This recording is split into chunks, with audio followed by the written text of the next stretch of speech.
Hey there, you're listening to You Still Going On About That with Rob Israel and Joseph K.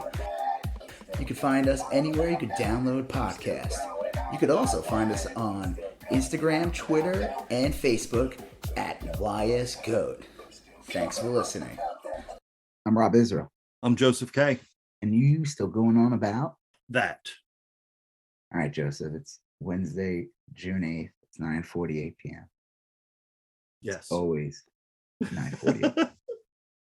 Sounds like the beginning of a like an Orwell book or something. Yeah, it has always been 9:48 p.m. Right. It has never not been. We have never been at war with 9:48 p.m. Yeah, we are at war with 9:48 p.m. Right. All right. So yes, and keeping with the Orwellian theme, I will say that it is 9:48 p.m. as it is also 10:48 p.m. That's it. It's time we're gonna do that. Was that torture scene 1984? Oh geez, yeah, the rats in the cage. Man, you'll be changing your tune and saying it's 9:48 p.m. soon enough, regardless of what location you may be at. Yeah. Well, we'll see. Sorry. We'll see. Those are the breaks, buddy.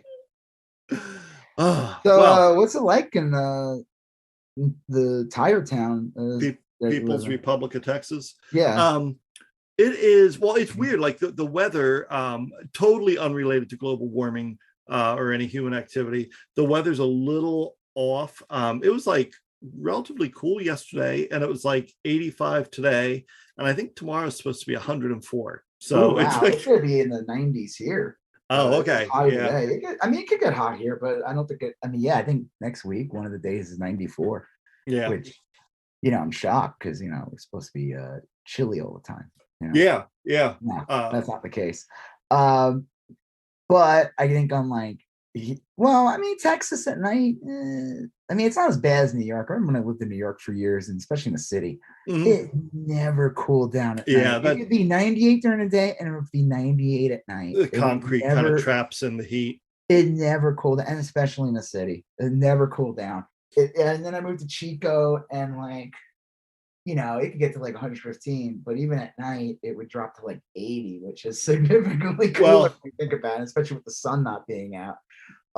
Texas gets hot for sure, but I moved here from Florida. Florida. And I was in Southwest Florida, right on the Gulf of Mexico. It's been an armpit. It was, I'll tell you, you would walk out of your house, and it was like walking into the breath of a giant Saint Bernard, and you would immediately become drenched and wet.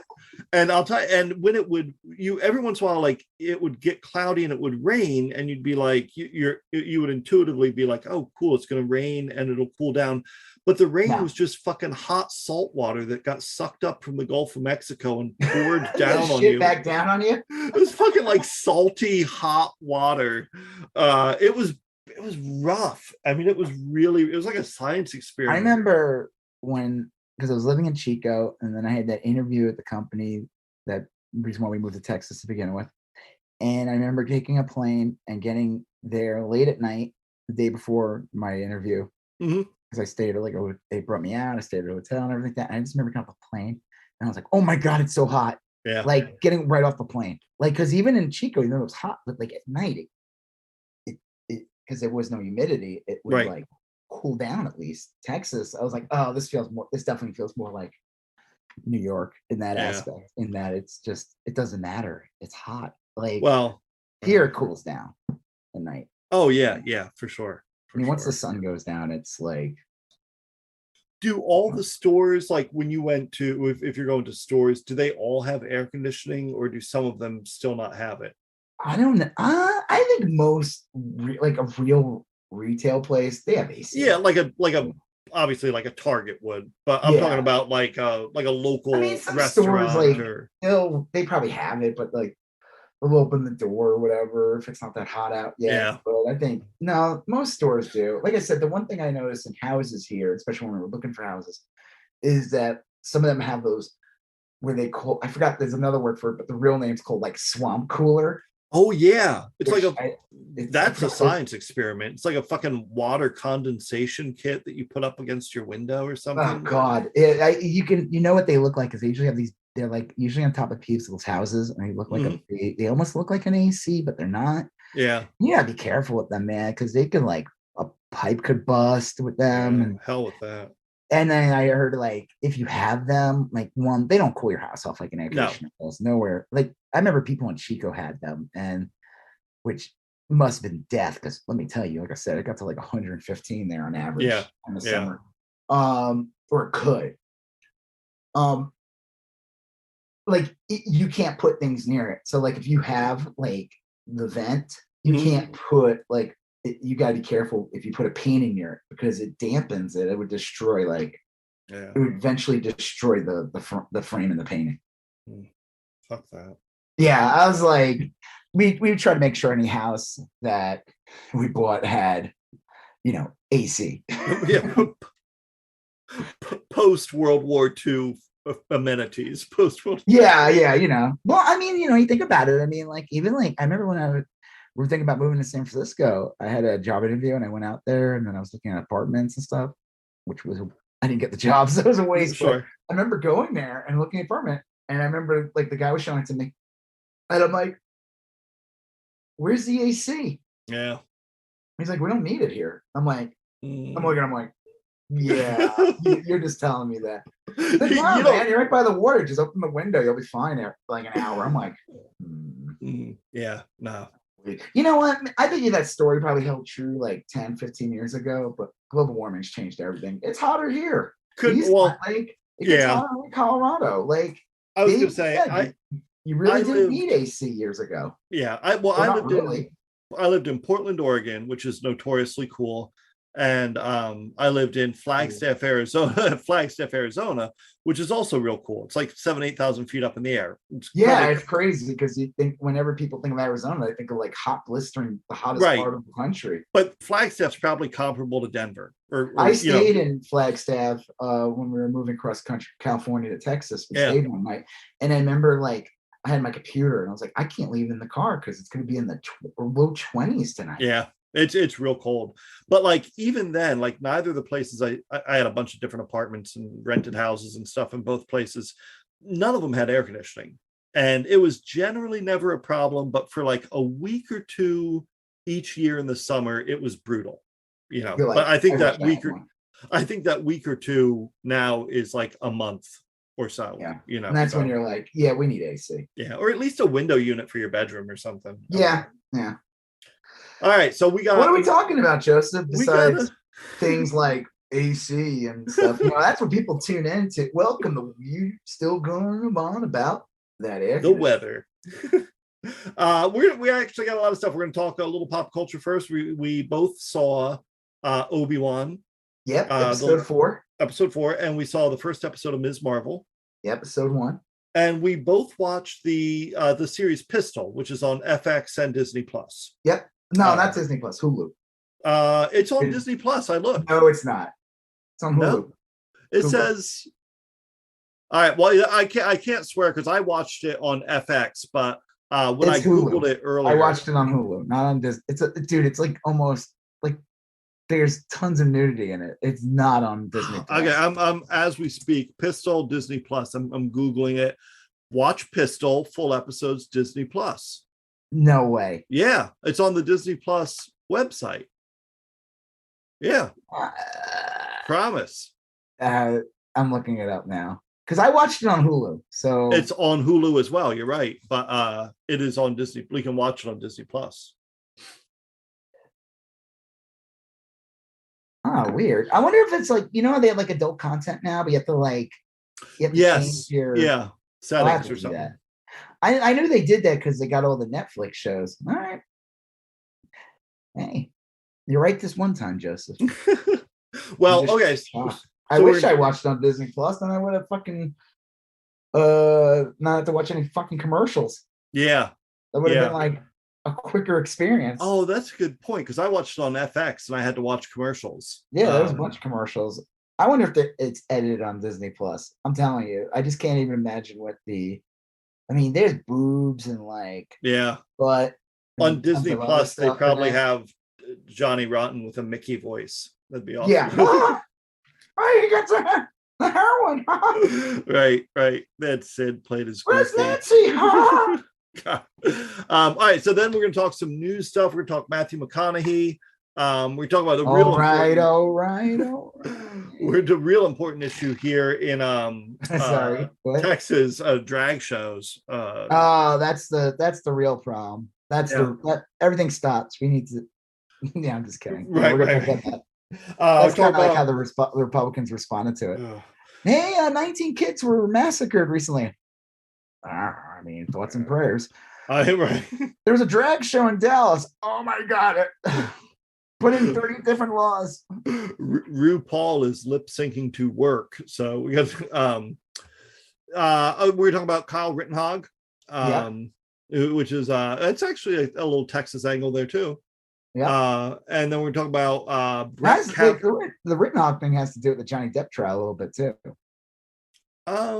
We'll talk about that. Yeah, okay, yeah. I'm curious to see that. We're talking about the Proud Boys getting charged with seditious conspiracy. That's awesome. That's like the first charge with January 6th with those, right? Tario and 4 other members of the Proud Boys got charged with sedition. That's not good. No, it's like a 20-year sentence. That's a big one. That would be awesome. I would love to see that guy get charged and thrown in prison for 20 years. And yes. That guy in Tario is a piece of shit. So I've often said that you can't go wrong with incels. I mean, it's in the name, duh. It's in the name. We're talking about the January 6th hearing starting tomorrow. Yep. Or as Fox would call it, the replaying the Benghazi trial. Right, exactly. Because they're just going to replay the Benghazi trial. Oh, man. They already said they're not going to play it. Yeah. They're and actually, they are not going to play it. What? Well, they're setting it up so that the hearings start, I think, 7 p.m. Eastern, so it'd be 6 p.m. my time, 5 p.m. your time, and Fox, I think, is stacking shows up to run against it. Like they're going to have Tucker Carlson have, like the mummified corpse of Ashley Babbitt as a guest, and they're going to have. Isn't it crazy that you're now a mummy? Right. When they put the scalpels into you and pulled your brain out of your nose, and then and turned you into what's a potpourri. Yeah.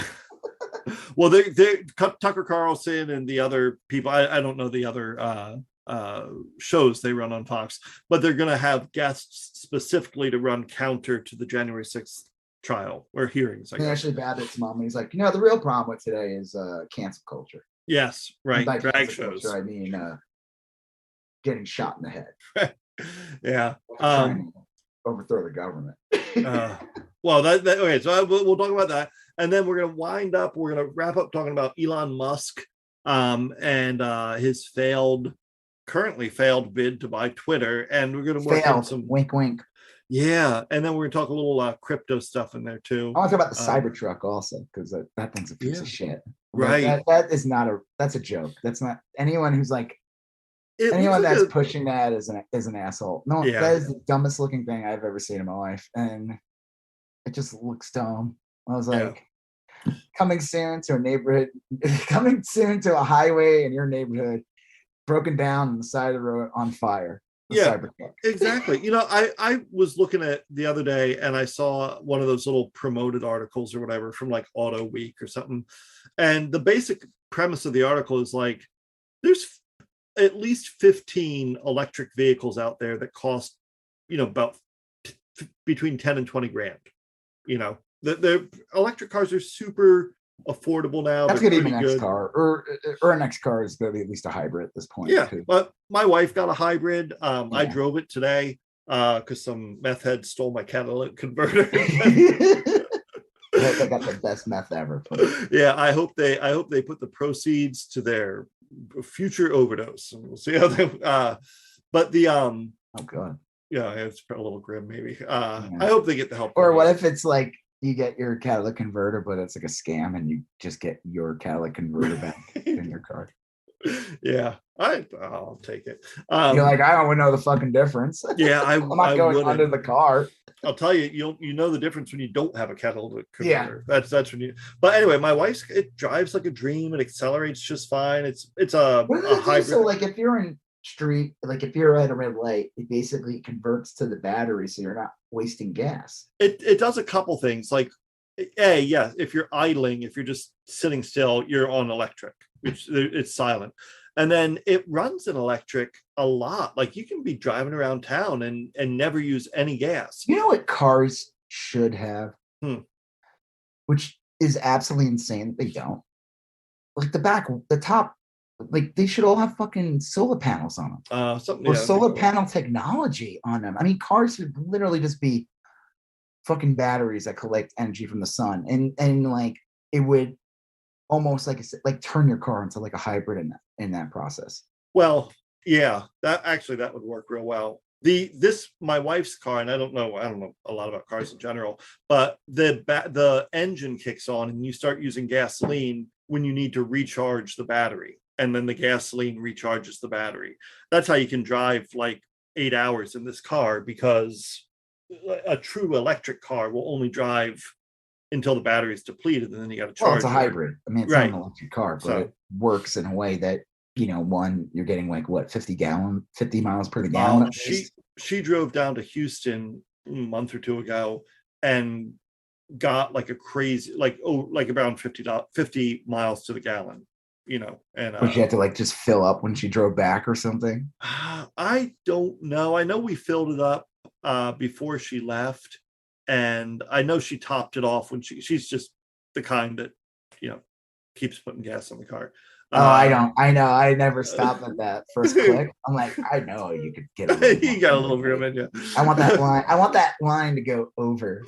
Yeah. It makes a huge difference. I tell you, it does something to the car where you go over and they don't want you to do that, because it tricks the car. I'm telling, like, I've noticed this since I was a kid, and like ever since I started driving, and I'm like, I'm getting like 20 extra miles out of this fucking extra ounce of gas going in the car. I'm not kidding. Like it does something to it. Yeah. They're like, yeah, everybody fucking, they don't know what the fuck you're talking about. I will for sure buy, if I ever buy a new car, I've had the same car forever. I will go with at least a hybrid, if not an electric. Before we get into this, I said this last week, especially when we're talking about gas prices, because they've gone up since last week. Every car at this point should be a hybrid. It is stupid that it's not. There's no reason. Like, electric car is one thing because you need new infrastructure.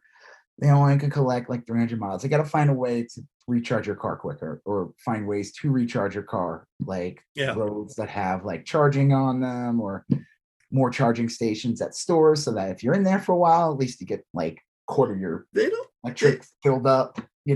There's so much they could do. They could just say, you know what, no tax on hybrids. No tax, or or at least a refund. Your plates are free, or I mean, there's a bunch of little things they can do that would prompt a lot more people to buy these things. They don't have to like.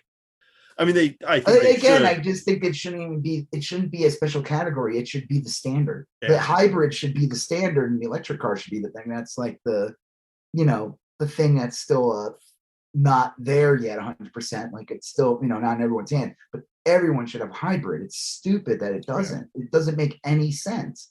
The only reason why they have not made the hybrid standard is because of the oil lobbyists. That's it. And the politicians that are in the oil lobbyists' pocket, because there's no fucking reason not to have all hybrids at this point. Yeah. I know some assholes will say something about the battery. Well, they'll say the battery, but I don't know. Put it under warranty or something. There's ways to handle any of that. There's a million good reasons. You would cut down gas consumption. You would cut down. It would be reliance on hybrid has lower emissions because it's not idling gas when you're in traffic. Yeah. I mean, it should be the fucking standard. It should have been the standard a decade ago. For sure. I think it's bullshit. It should not be like I'm sorry. It shouldn't be like, you're in a supermarket, it's the organic section. It should just be the section. Oh, yeah. Yeah. You know what I mean? Like that should be when you go to a car company, you're like, no, they should all be fucking hybrids. And they shouldn't even have to market it as a hybrid. It should just be known that that's what it is. I think we'll get there someday. I think like when our kids are in it. You don't think so? No, I don't think so. I think we're I mean, come on, this has been like 20 fucking years now. Yeah, but like years. I think that if people older Republican gets in, if Republican gets in 2024, then no, never. Yeah, never happen. It's just a fact. It's not even like it's like it's just that's the truth. You know? I mean, there's no incentive for them to make all the cars hybrid at this point. True. Yeah, that's true. Except for like the incentive being like that's what they should be. Yeah. Clearly it costs more. So it's probably not their car company's incentive to make every car hybrid. I don't know. All right, let's talk about whatever. Speaking of hybrids, Darth Vader, part man, part machine. Yeah. Well, I watched the new Obi-Wan, and I'd heard bad things about it going in. Oh, you did? A lot of people panned it on Twitter. A lot of people were saying they said it was a boring, like paint by numbers prison escape jailbreak episode. Whatever. I mean, like there's some good parts and bad parts. There's some parts that look amazing. I don't know. Like what's up with nightmares in the Bacta tank? Yeah. Like clearly it does not seem like there's a lot of Bacta tank scenes. Yeah, Boba Fett with Bacta tank. Well, Darth Vader's in his Bacta tank. Yeah. Because he's like, he shouldn't even be alive. I mean, he was like barbecue. Clearly, Obi-Wan got like 1/10 of what Darth Vader got. Yeah. You know? But the Star Wars universe is run by Big Bacta. You can tell true. that that's like I don't know. I liked the episode a whole lot. I mean, I thought it's kind of weird. I liked it a whole lot, and I didn't have any problem with it. I don't think a lot happened. I don't think the narrative got advanced too much. I like that Obi-Wan now is back to like he's in like his outfit was like a little different. He's more Jedi. He's more back to being a Jedi. He's using his abilities now. Yep. He's using his lightsaber. I like the scene when it was like at that place where all the fucking Inquisitors hang out. Yeah. It looks like it's on the water planet that Obi-Wan was on in Attack of the Clones. Yeah, it does. But like I like that he like swims in there, kind of like episode 1. Like swam. I was hoping Jar Jar was gonna show up in this episode. I thought like it's a waste not to have Jar Jar show up. Okay, real quick, have you heard about that Chippendales movie? Yes, but I have not watched it. You should watch it. It's awesome. It's fun. I heard it was good. It's like it's kind of like a Roger Rabbit movie. I'm not gonna get into it too much, but one of the big, and you probably are aware of it, Ugly Sonic. Yes, yeah. It's like one of the fucking funniest things. All right, I'll check that out. Ugly Sonic is in this, and supposedly like they didn't even get permission. They just were able to change it enough, which I'm amazed because if that's the case, if I were Sonic the Hedgehog in the next movie, I would have like fat spider and just have like a guy in a Spider-Man costume or something. And they called it Sonic the Hedgehog? No. They just showed it. They don't say Hedgehog. And they didn't call it like Bong Hit the Hedgehog or something. Yeah, no, something like that. That'd be awesome. But the original plan was it was going to be Jar Jar Binks and not Ugly Sonic. Jar Jar Binks was going to be at the convention with Dale. And they decided not to do it. And the reason why, and then when I read that, I was like, this came out right around the time right before the Obi-Wan series came out. Right. They're telling you that they didn't want to do that because they have plans for Jar Jar, and they didn't want to, like, as funny as it would have been in Chippendale, they didn't want to do that because they actually plan on using him. So I was like, oh shit, he's gonna show up in Obi-Wan, which would be awesome. I wouldn't mind seeing him. I think like he got the short end of the stick. He, as annoying as he was in episode 1, he still was one of the main characters, and they just dropped the ball because they were too scared and timid from fans, despising the character to the point where they wanted to kill Lucas. And that actor has a really great story. He's like he seems like a good guy. And they've been good to him. They stuck they stuck with him and everything. I mean, they have good to him in that they basically removed his character.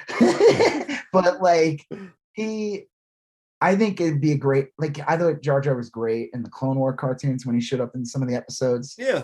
He worked perfectly because it was a cartoon and he is like a cartoon He character. is a cartoon, yeah. Right. So I think it would be great to have him show up in Obi-Wan. And I was hoping that, but he didn't. Yeah. Maybe he'll be in next week's episode. I think next week, okay, so the episode's like, okay. Yeah, it's a big rescue mission. It begins with like Obi-Wan like in pain and thrown in a Bacta tank. Yep. Meets these people. I love that called like the path or whatever, but it's like, yeah, it's clearly like the like Underground Railroad or something. Yeah, but this is like the beginning of like the rebellion. Yeah, early seeds of the rebellion. I'm sure in the end of Obi-Wan they'll be like, we'll keep doing this fight or whatever. Right. I like that they showed like the woman who's from Game of Thrones who is an Imperial, but she's like a defector. She's somewhat. I mean, it's like, it's like, think of like the Empire as like the United States responding to 9/11 and going into Iraq. You're gonna get. I was always against Iraq war because I knew George Bush was a lying piece of shit, right? And that Dick Cheney was a lying piece of shit.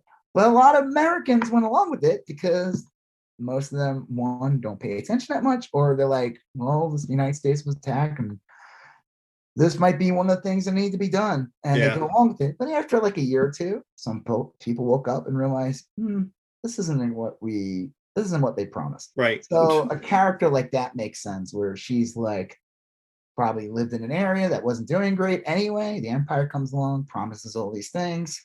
She gets a job.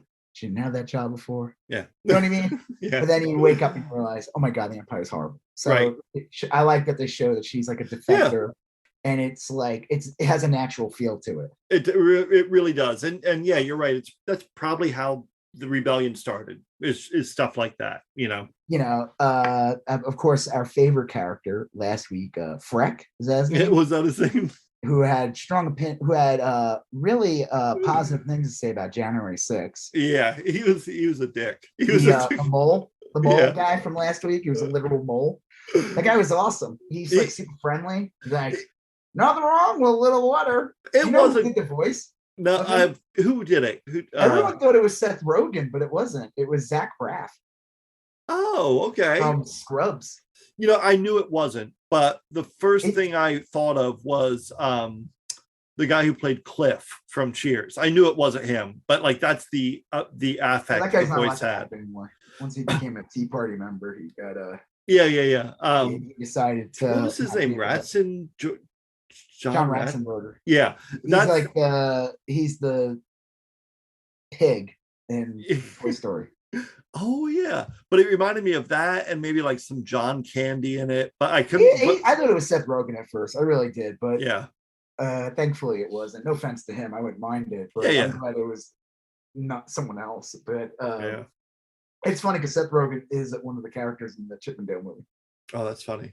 And all his other characters he did the voice for show up in a second. Yeah, you should watch Chippendale. It's fun. I'll watch that. But so then you had like the scenes with Leia and like Reva, which kind of just go on. They're kind of stupid. Those were like those were probably the weakest parts of the show. It just made no sense because it was like I didn't really see Leia as like, and none of the motivations made any sense. Leia's and like it was what Leia. Leia. None of the motivations made any sense. Like, I don't think Leia really knew too much about the path. Maybe she could have just said, this is what I saw. I mean, I don't think any of it would have helped Reva. And then Reva was like almost comically villainous. Like, it's kind of corny. It was corny. Yeah. And it was I would say that's probably the corniest part of the show. Obi-Wan discovering the tomb with all the Jedi and stuff. That was awesome. Because some of that, you see some of them. Some of that in the beginning, when he's walking in from the distance, you see two of them were on the Jedi Council, and then there were others. Some people remember them from the Clone Wars and stuff like that. So I thought that was kind of cool and really grim, Yeah, very grim. Well, it shows that like it's almost funny. It's like they want to like try to show you from day one that the Emperor was always trying to play with genetics and try to get information, all that stuff. And it's like to me it's funny because it's trying to like validate the shitty ending. Yeah, that's funny. Rise of Skywalker with the Emperor coming back was like, hey, we were doing this the whole time, you know? Right. You just didn't see it. Like the Bad Batch cartoon that's on. I don't know if you watched any of those. That takes place literally in the first year of the Empire, right after the Clone Wars. And it shows you like they're already playing with genetics, and they're with Mandalorian, with the first season of being all about, and the second season kind of being about getting Grogu's genes information to, for the Emperor or whatever they're trying to fucking do, so they can make Snoke or something. I don't know. Yeah.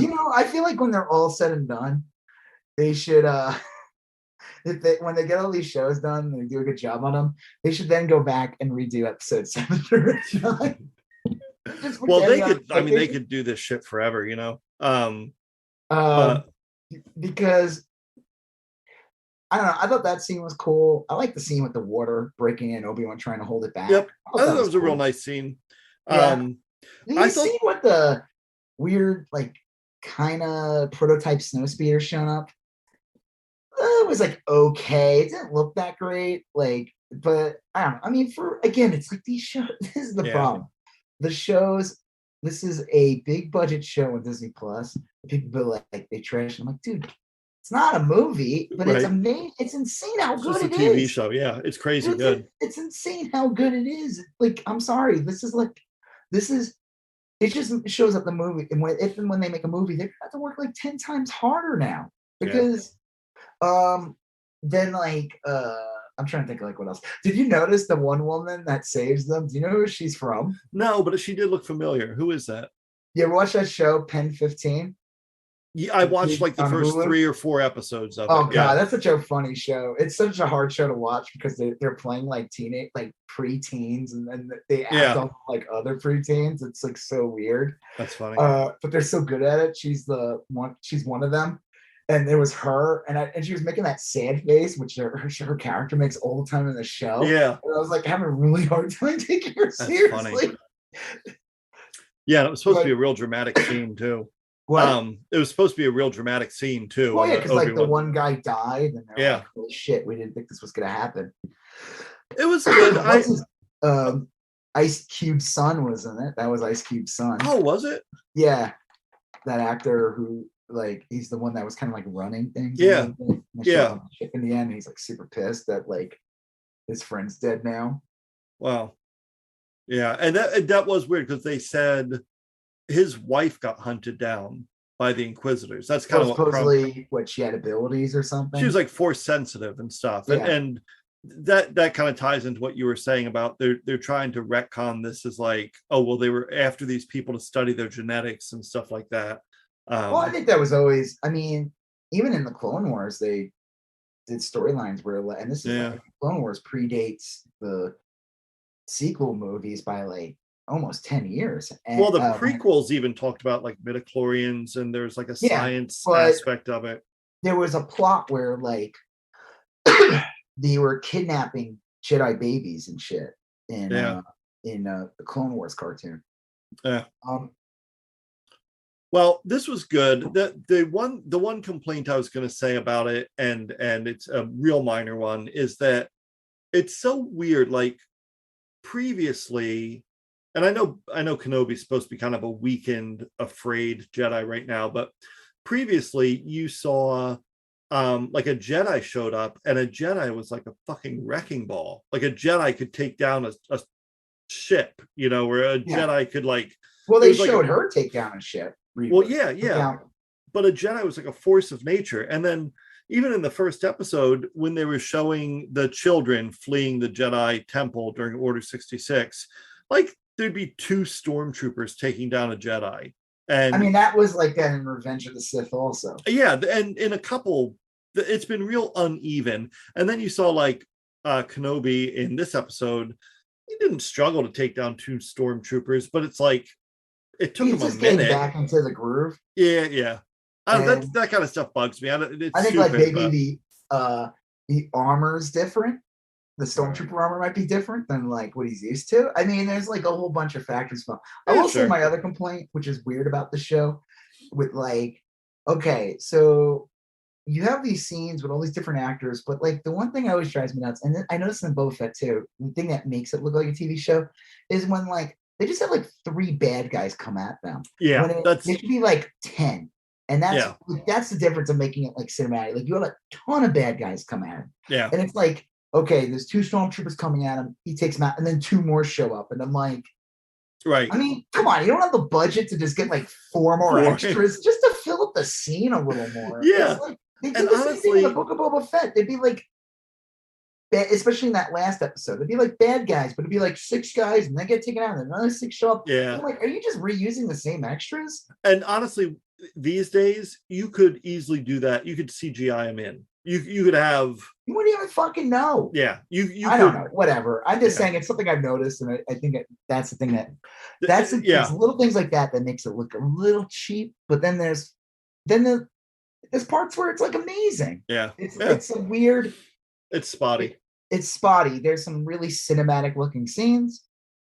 There's some stuff, and then there's stuff that's like, I'm watching a TV show. It's weird. I mean, but I feel like even in movies today, sometimes there's stuff like that. Oh yeah, no, I agree. It's like all of a sudden they're just sitting in a room. Yeah. It's like, okay. But well, I think sometimes what is it? It's all about blocking. How like TV versus movie. It's like how you block a scene. Yeah. It's like TV, they usually are in a bigger rush. They have to meet a deadline, they have to air it. So it's all about just like it's very mechanical. Shot here, shot here, shot here. Yeah. Well, movies, you could have like a lamp screaming for 3 hours, like in a David Lynch film. But I mean, but again, these, like, I say it's like a TV show, but they're really not. I mean, it's like a 6-part series on Netflix. I mean, on Disney Plus. That they don't have to get like tune in next week for a special episode of Obi-Wan. Like they're not trying to reach like we knew the show was coming out for a long time. So in a way, these are like almost like movies. Oh yeah, yeah. I just feel like if they just tinkered with like 1 or 2 scenes a little more, man, you'd have like a piece of fucking art in a way. Oh, you know what for I mean? sure. I agree. It's what makes it like less disposable. But I mean, I like it. The Darth Vader showing up in the end of it was awesome. But okay, my only real complaints about it are, one, I wish part of me wishes that like more characters from the Clone Wars showed up. Yeah. I feel like there's a missed opportunity. There's only 2 fucking episodes left. Man, I hope next week's episode is like a flashback episode. Because like, what was the point of getting Hayden Christensen to show up if he's only in the Baka-Tang scenes and in that one? Remember that one scene when in like I think it was like the 2nd episode or whatever, or no, it was the 3rd episode when Obi-Wan looks in the distance and sees like the ghost of Anakin. And he gets like haunted. That was such a good scene. Like when you see Anakin cloak in the distance. Yep. Yeah. I want more of that. I have to think that, like, remember in the 1st episode where they're like basically saying like, we'll teach you how to commune with your old master. And I have to think that he's going to tap into like force element somehow. You might even see a force apparition of Hayden Christensen. You see him. You know what I mean? Well, I think we're gonna get Qui-Gon back. Supposedly, the rumor was that they did get Liam Neeson to come back for this, or they would almost have to, given the setup in episode 1. Well, they even said in episode 3, which never happened. Supposedly, they didn't get a chance to film it. Like Liam Neeson was too busy making like a "I'm gonna get you" for my daughter movie. Oh yeah. Taken part 10 or whatever. Taken. But because in the end of the movie, he's like, "Oh, I want to tell you, I talked to your old Jedi master," and Obi-Wan's like, "Really? That's kind of cool. I'll teach you how to do it." And then how? You're going to a swamp planet, and I'm going to be staying on a desert planet. All right, see you later. Figure it out on your own. I never saw those Taken movies, but I guess they made like 3 of them or something. I don't know. I could care less about those movies, but like, supposedly he was going to show up, but I always thought I kind of hated that.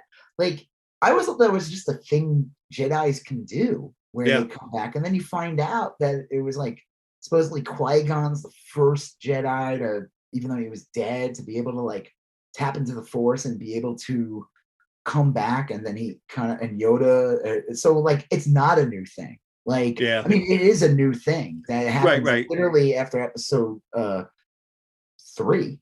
Literally, like it's not something that Jedis can just do, like a magical thing. Right. Which I'm like, whatever. I don't really care.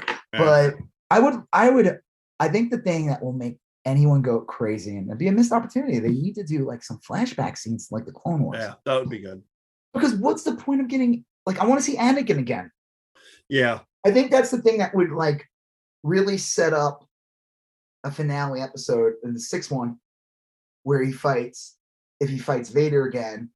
Yeah. It'll be more emotional because then they'll show like better written scenes with Anakin and Obi-Wan. You know, like this is their chance to have, because the prequels are just, I'm sorry, they're just bad dialogue. Yeah, the dialogue's very wooden. Yeah. But I don't think the dialogue's that wooden in these. I think that's pretty good. Yeah. Oh yeah, it's fine. It's well written, I think. I mean, I know people are complaining or whatever. Like well, I mean, it's Star Wars. I mean, like Reva and Leia are a little corny. Yeah. And Reva was like a little like it was like she's gonna over the top her mustache or something. I think she's trying too hard. I think she's not that evil. That's the problem. She's trying so hard. Well, that would make sense because if she, yeah, that would make sense. I mean, like if there's an internal conflict to that character.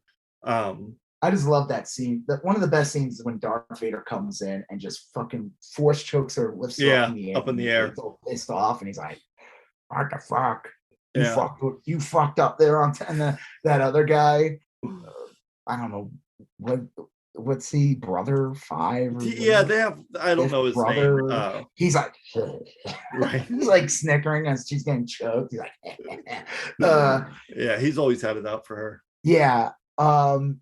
I don't know. I mean, it's good, but like, there's only 2 episodes left, man. And it felt shorter. This episode was definitely. This was like 35 minutes. All of them have been like 55. This one was 35. That's next week's has to be something like.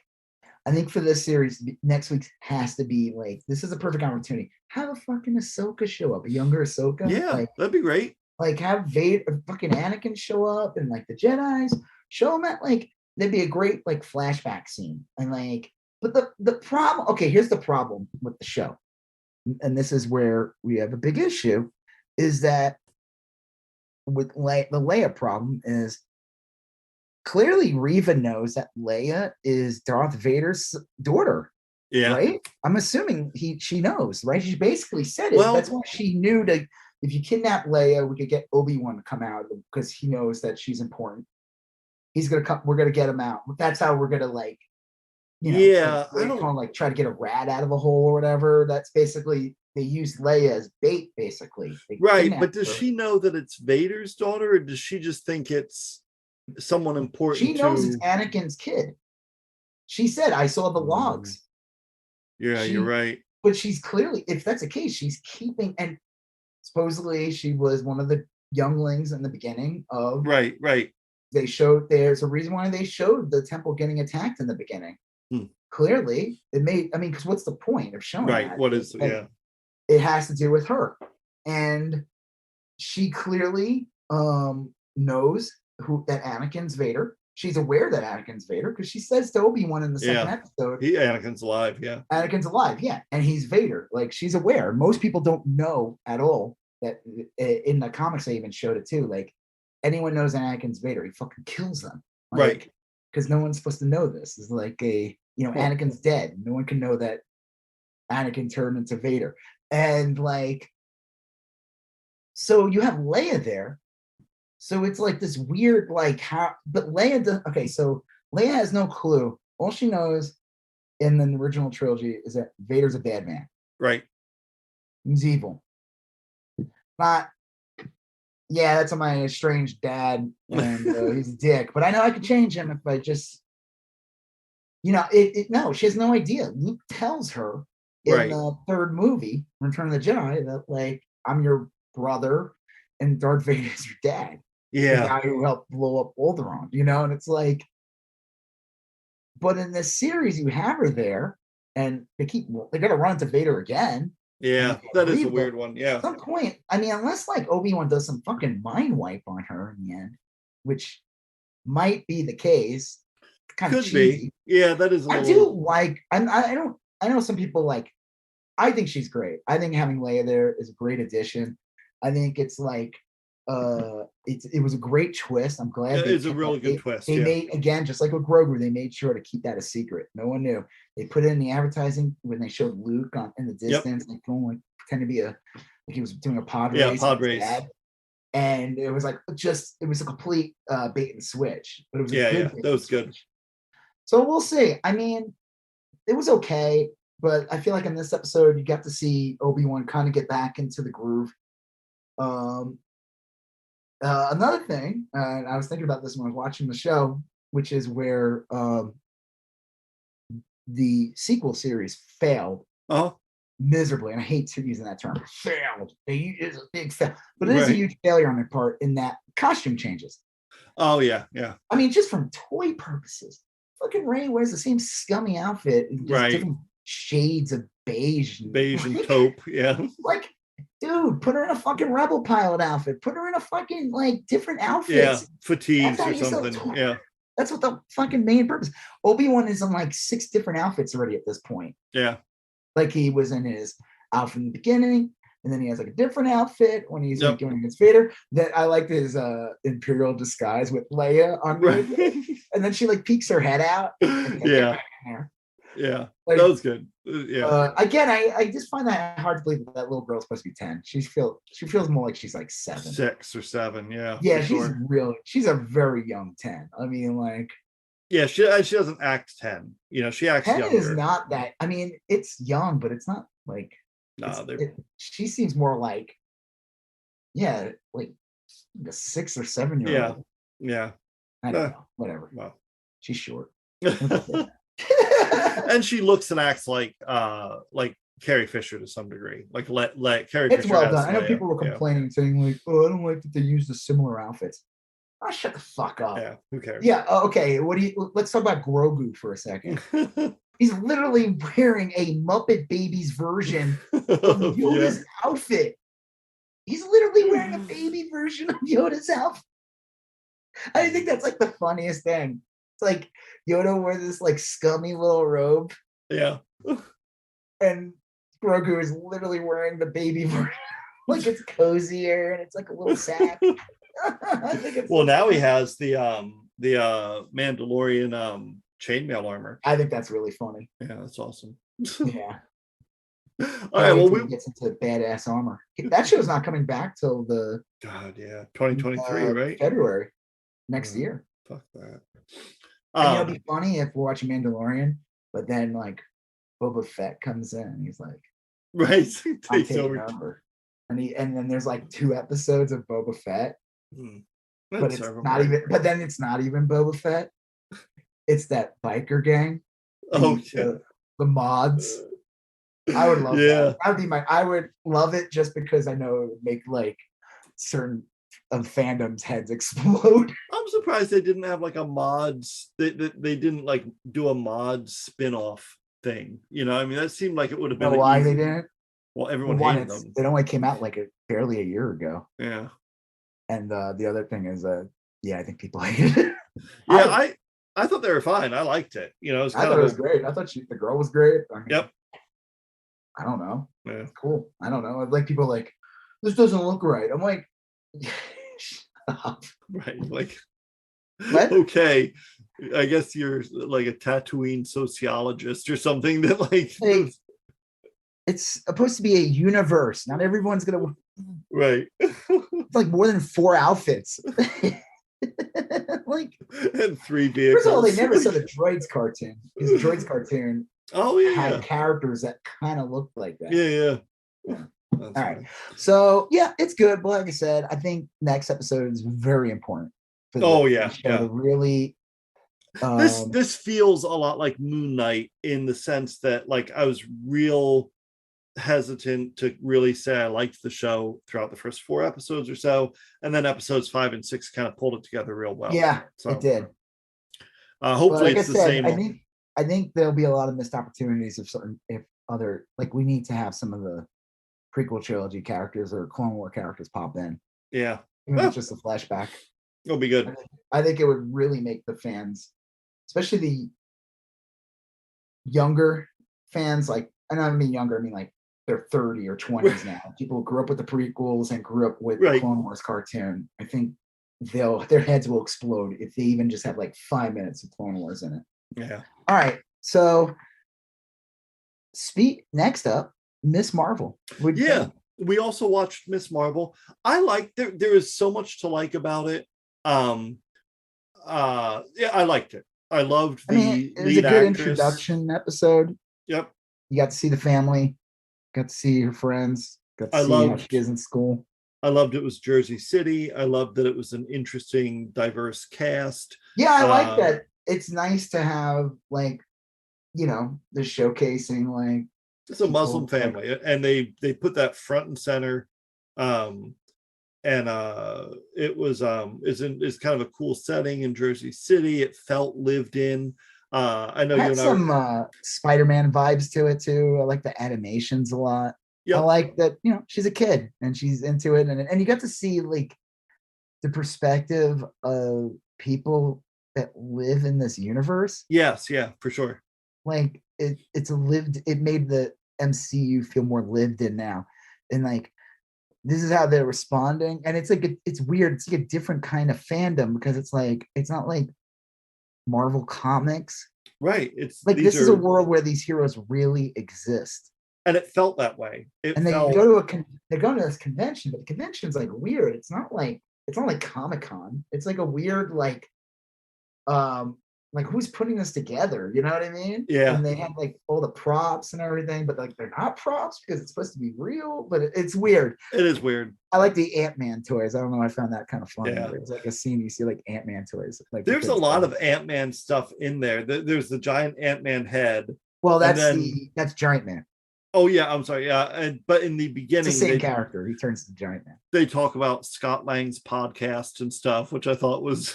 Oh, okay. You mentioned that on a text. Maybe I wasn't paying attention. I didn't watch the episode. You said that in the beginning, when she is making her YouTube channel about Captain Marvel, she talks about stuff she learned on Scott Lang's podcast. I can totally see Scott Lang having a podcast. Yeah, that makes total sense. It makes perfect sense. So he had a podcast. I can see the third movie. Yeah, that they'll show that he has a podcast. Yeah. Wasp was gonna like make fun of him or something. And then they had some Hawkeye stuff in there. They had Trust to Bro moving trucks in the background in a scene. That's cool. That makes sense. It was all really well done. I will say my complaints, and they are minor, are one is that not a lot happened. It was a pretty prolonged generic origin story. Even though I loved watching it. It's not really anything. I mean, there's really no superhero stuff in it at all, except introduce this family. And the family is very strict. They don't like her. They don't really want to go to the convention, but it's kind of funny. Then they're like, you can go, but you have to go with your dad, and you have to be the Hulk, which that seems hysterical when he comes in. He's all painted up. Yeah. I just find that odd, man. I would imagine the Hulk would give people nightmares in that universe. Oh, yeah, because he's so unpredictable. I know. And I think we'll learn this more in She-Hulk, and it's a scene they cut out of Endgame. There's a scene that you could probably find it online. It just never got finished. And supposedly they brought the guy, Carl from Family Matters back. Oh, yeah. To be a cop. Yeah. There's like a crime happening, and Professor Hulk shows up to like save the day. So he is like a true superhero at this point because he's Banner and the Hulk are now one. So he's more in control. He's not a unpredictable rage monster. He's more in check with everything. So maybe, it makes sense in that universe now that the Hulk would not be the thing that is induced nightmares because Banner's been this Professor Hulk character now for a couple of years. And it's kind of funny because they cut that scene out because they really wanted to have that set up when Lang goes to the diner and then you see it. And it makes sense because it is very funny and weird when you just see Bruce Banner sitting there. Yeah, that was the great. Hulk in this weird, like, it's just interesting, you know? It's like, wait, what? It was like it makes sense. But at the same time, I would have loved to have seen that scene because I think it would have brought up like, hey, this character is not the scary nightmare monster that that would track. What? That would track. That would make more sense in this world. And the other thing I wasn't thrilled about was, and I never read any of the Miss Marvel comics. I don't know anything. I haven't really read too much about it either. Is She's like an Inhuman, first of all. Okay, so her comics. What is the deal? Like, I hate it when the powers get derived from a thing, like an amulet. She gets a bracelet that gives her powers, and in I the was comics, like, supposedly she's an Inhuman. Okay, which is like Black Bolt and all those, sure, yeah. But like they kind of distance themselves from it because so humans are a weird thing. So before Marvel owned MCU, had Disney owned Fox, they were getting very competitive with Fox when it came to the X-Men. The X-Men, they had that one really good. Well, they had the first X-Men movie with Bryan Singer and no, not that. Oh no, you're talking about the remake of the '60s. Yeah, that was great. It was the second one that did really well. The one that was like where Wolverine goes back in time. And was that X-Men First Class or no? That was the first class one. Was the first one. Second one was like Days of Future Past or something. Yeah, and it did really well, and that like pissed off like Ike Perlmutter or whatever his name is, who was like in charge of Marvel. So his whole and it did well, so they were like, fuck, we don't want it to do well. We want these things back in our fold. Right. And Fox, so Ike Perlmutter pushed in this thing where he was like, just push the Inhumans like crazy. Like, you know what? We're going to like basically just cancel the X-Men comics. We're going to get rid of X-Men. We're not going to put out a monthly X-Men book anymore and advertise for Fox. Right. It was so they tried making the Inhumans bigger. And the Inhumans were always like a thing. Like, they had some good stories here, but come on, no, they weren't going to replace the mutants with the Inhumans. They tried so hard, and Kamal Khan was one of the came out of that. Okay, but she kind of distanced herself because she's her own character. She's not really she isn't like completely sucked into the Inhumans universe. Right. So like they tried so hard. I think that's his name. Tried pushing fucking Inhumans so much they canceled X-Men comics, and the fans were just like, no, we like the X-Men because we like those characters. We don't really give a shit about the Inhumans. And you could smell when they're trying so hard and like, no, you don't like mutants, you like Inhumans, and they're just like, no. Yeah. And they had that show that bombed. I don't know if you remember that. Awful. It was terrible. It was it wasn't very good. But the guy who played Black Bolt, Anson, Doctor Strange, right? Yeah, and he's actually wearing like the correct outfit, which was cool. What's his name? Anson Mount, is it, or is he the guy? He's the guy in Star Trek, right? He plays Pike. Yeah. And he is great in that new Star Trek. That new Star Trek is we're gonna get Paramount Plus soon, so I'll definitely start watching those. So her I don't really know much about her powers, but like they're more like her body grows in weird proportions, which I think was also like a play on like a woman's body changing. So it was like that makes sense. And also like being a Muslim girl in like trying to get accepted, but now you're like morphing. I don't know. It was kind of an interesting. I get the idea, but for like the show, I think that they don't want to.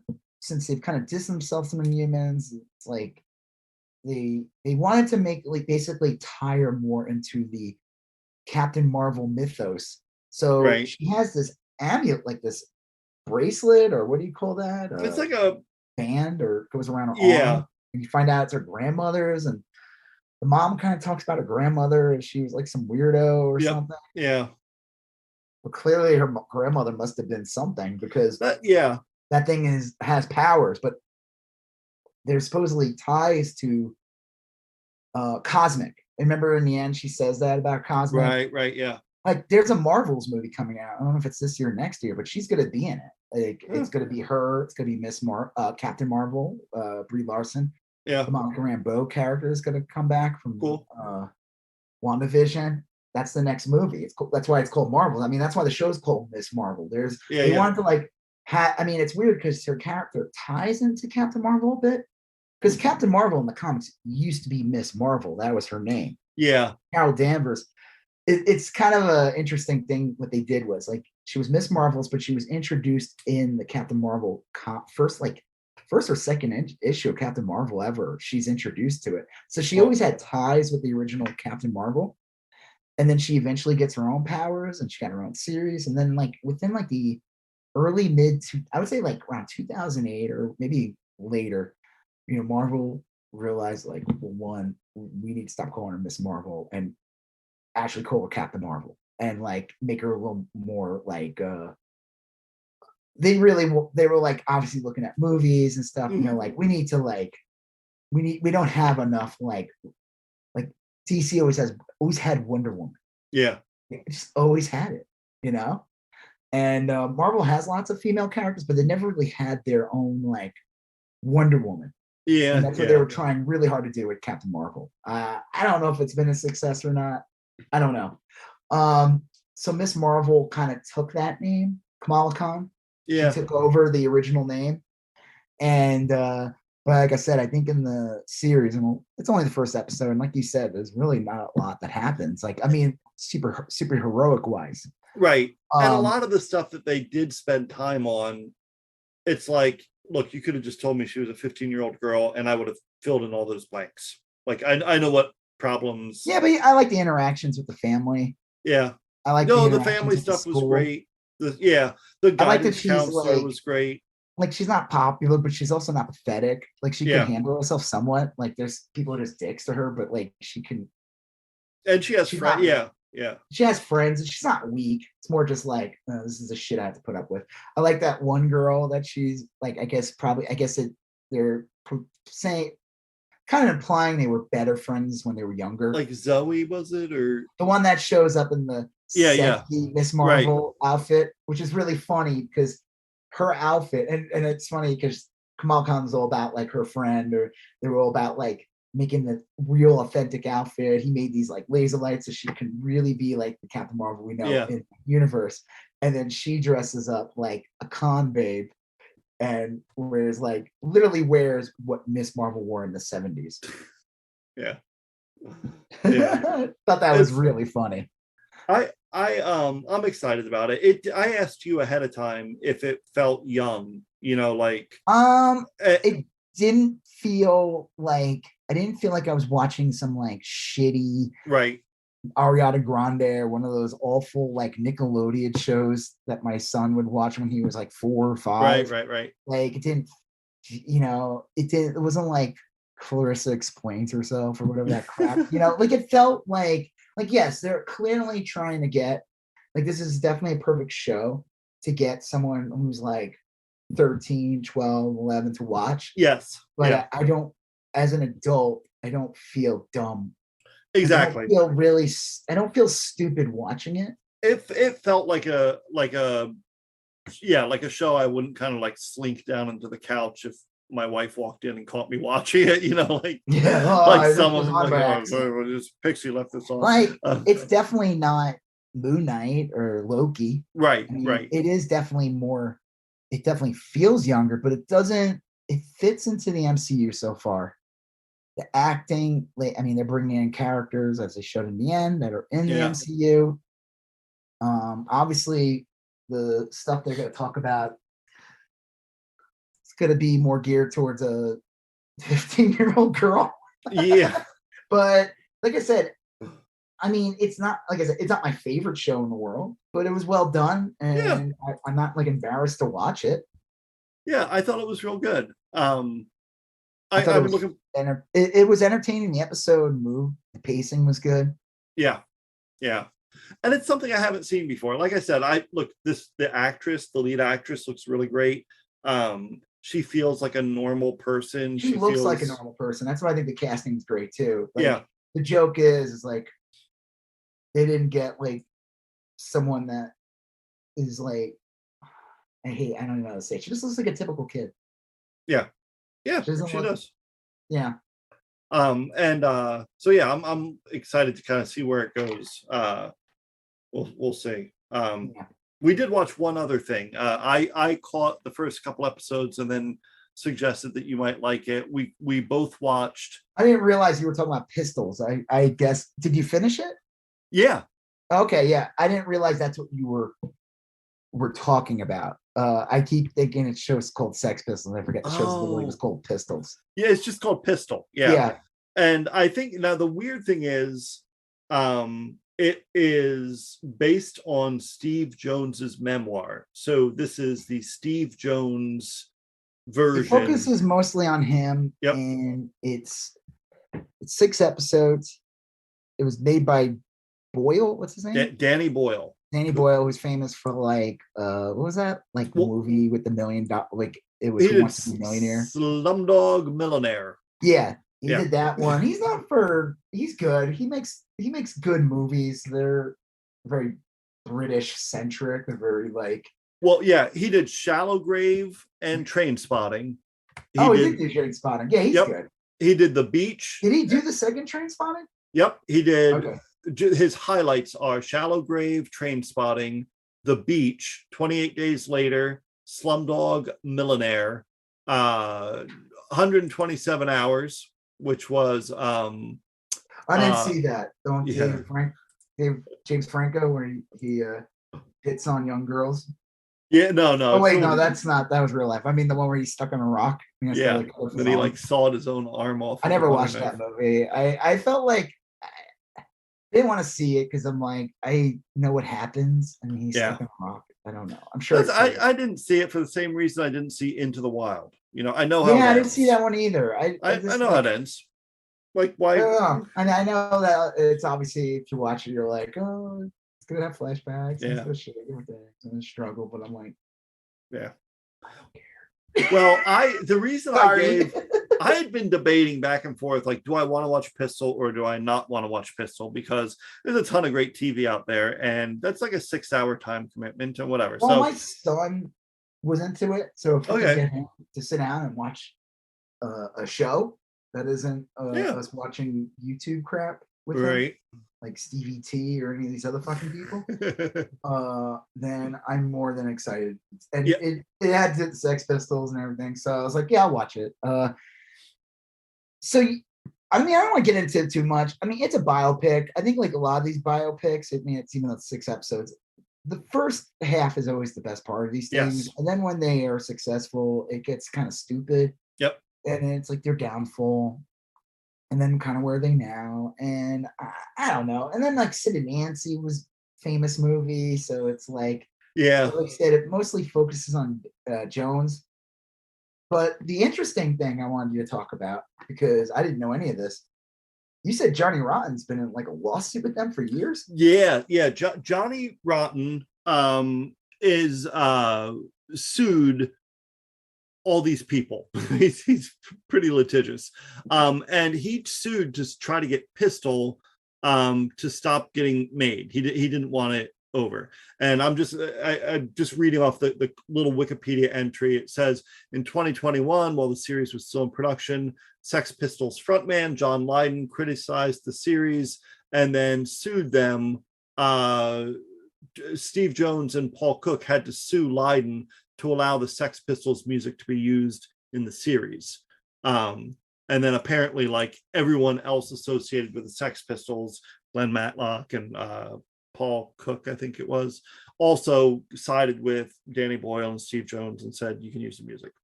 I find it odd because like I didn't think that, I mean, Johnny Rotten, obviously, I feel like they actually, in a way, when you watch the series, they like, he's crazy. Like they show him and he's like all crazy, but like he's really not. Like he's got his shit together. Yep. They show that he can't, like, unlike Jones, who had a horrible upbringing, Johnny Rotten had like, they didn't say like he came from money or anything, but he had stability. Like his family cared about him. Yeah. And I don't know if he felt like I think Johnny Rotten is just an asshole in real life. I think he's very an asshole. He's like a MAGA chud now. He's been a MAGA chud for a couple of years now.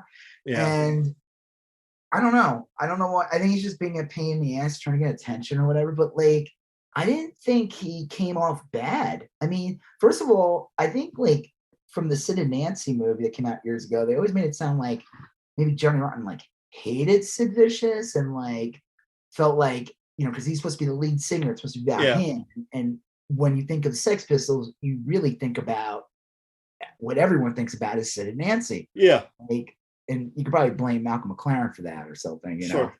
know. And I think it showed that no, that was his friend. He was the one who brought him into the band. And like, I thought Johnny Rotten looked real sympathetic here. In fact, I feel like they made him into like he's supposed to be crazy, but he was the one who realized Malcolm McLaren's a piece of shit. He's the one that he's the one that really wanted the band to be something, and like his lyrics really meant something to him, and like I liked the part where I didn't like it, but like that part where that Pauline, the fan, I didn't care for that whole thing, but I didn't like that storyline.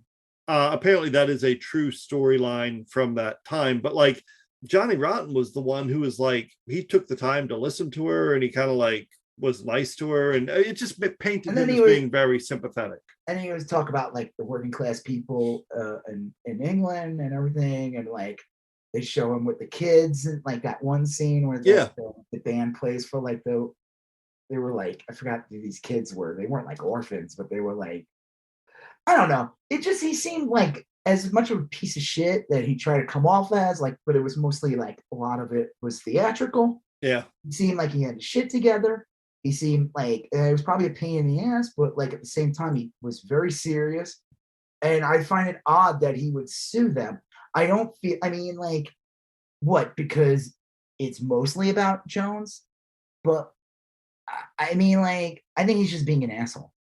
Yeah. I mean, if anything, I like the Johnny Rotten in the show. I would take that guy over the real life Johnny Rotten.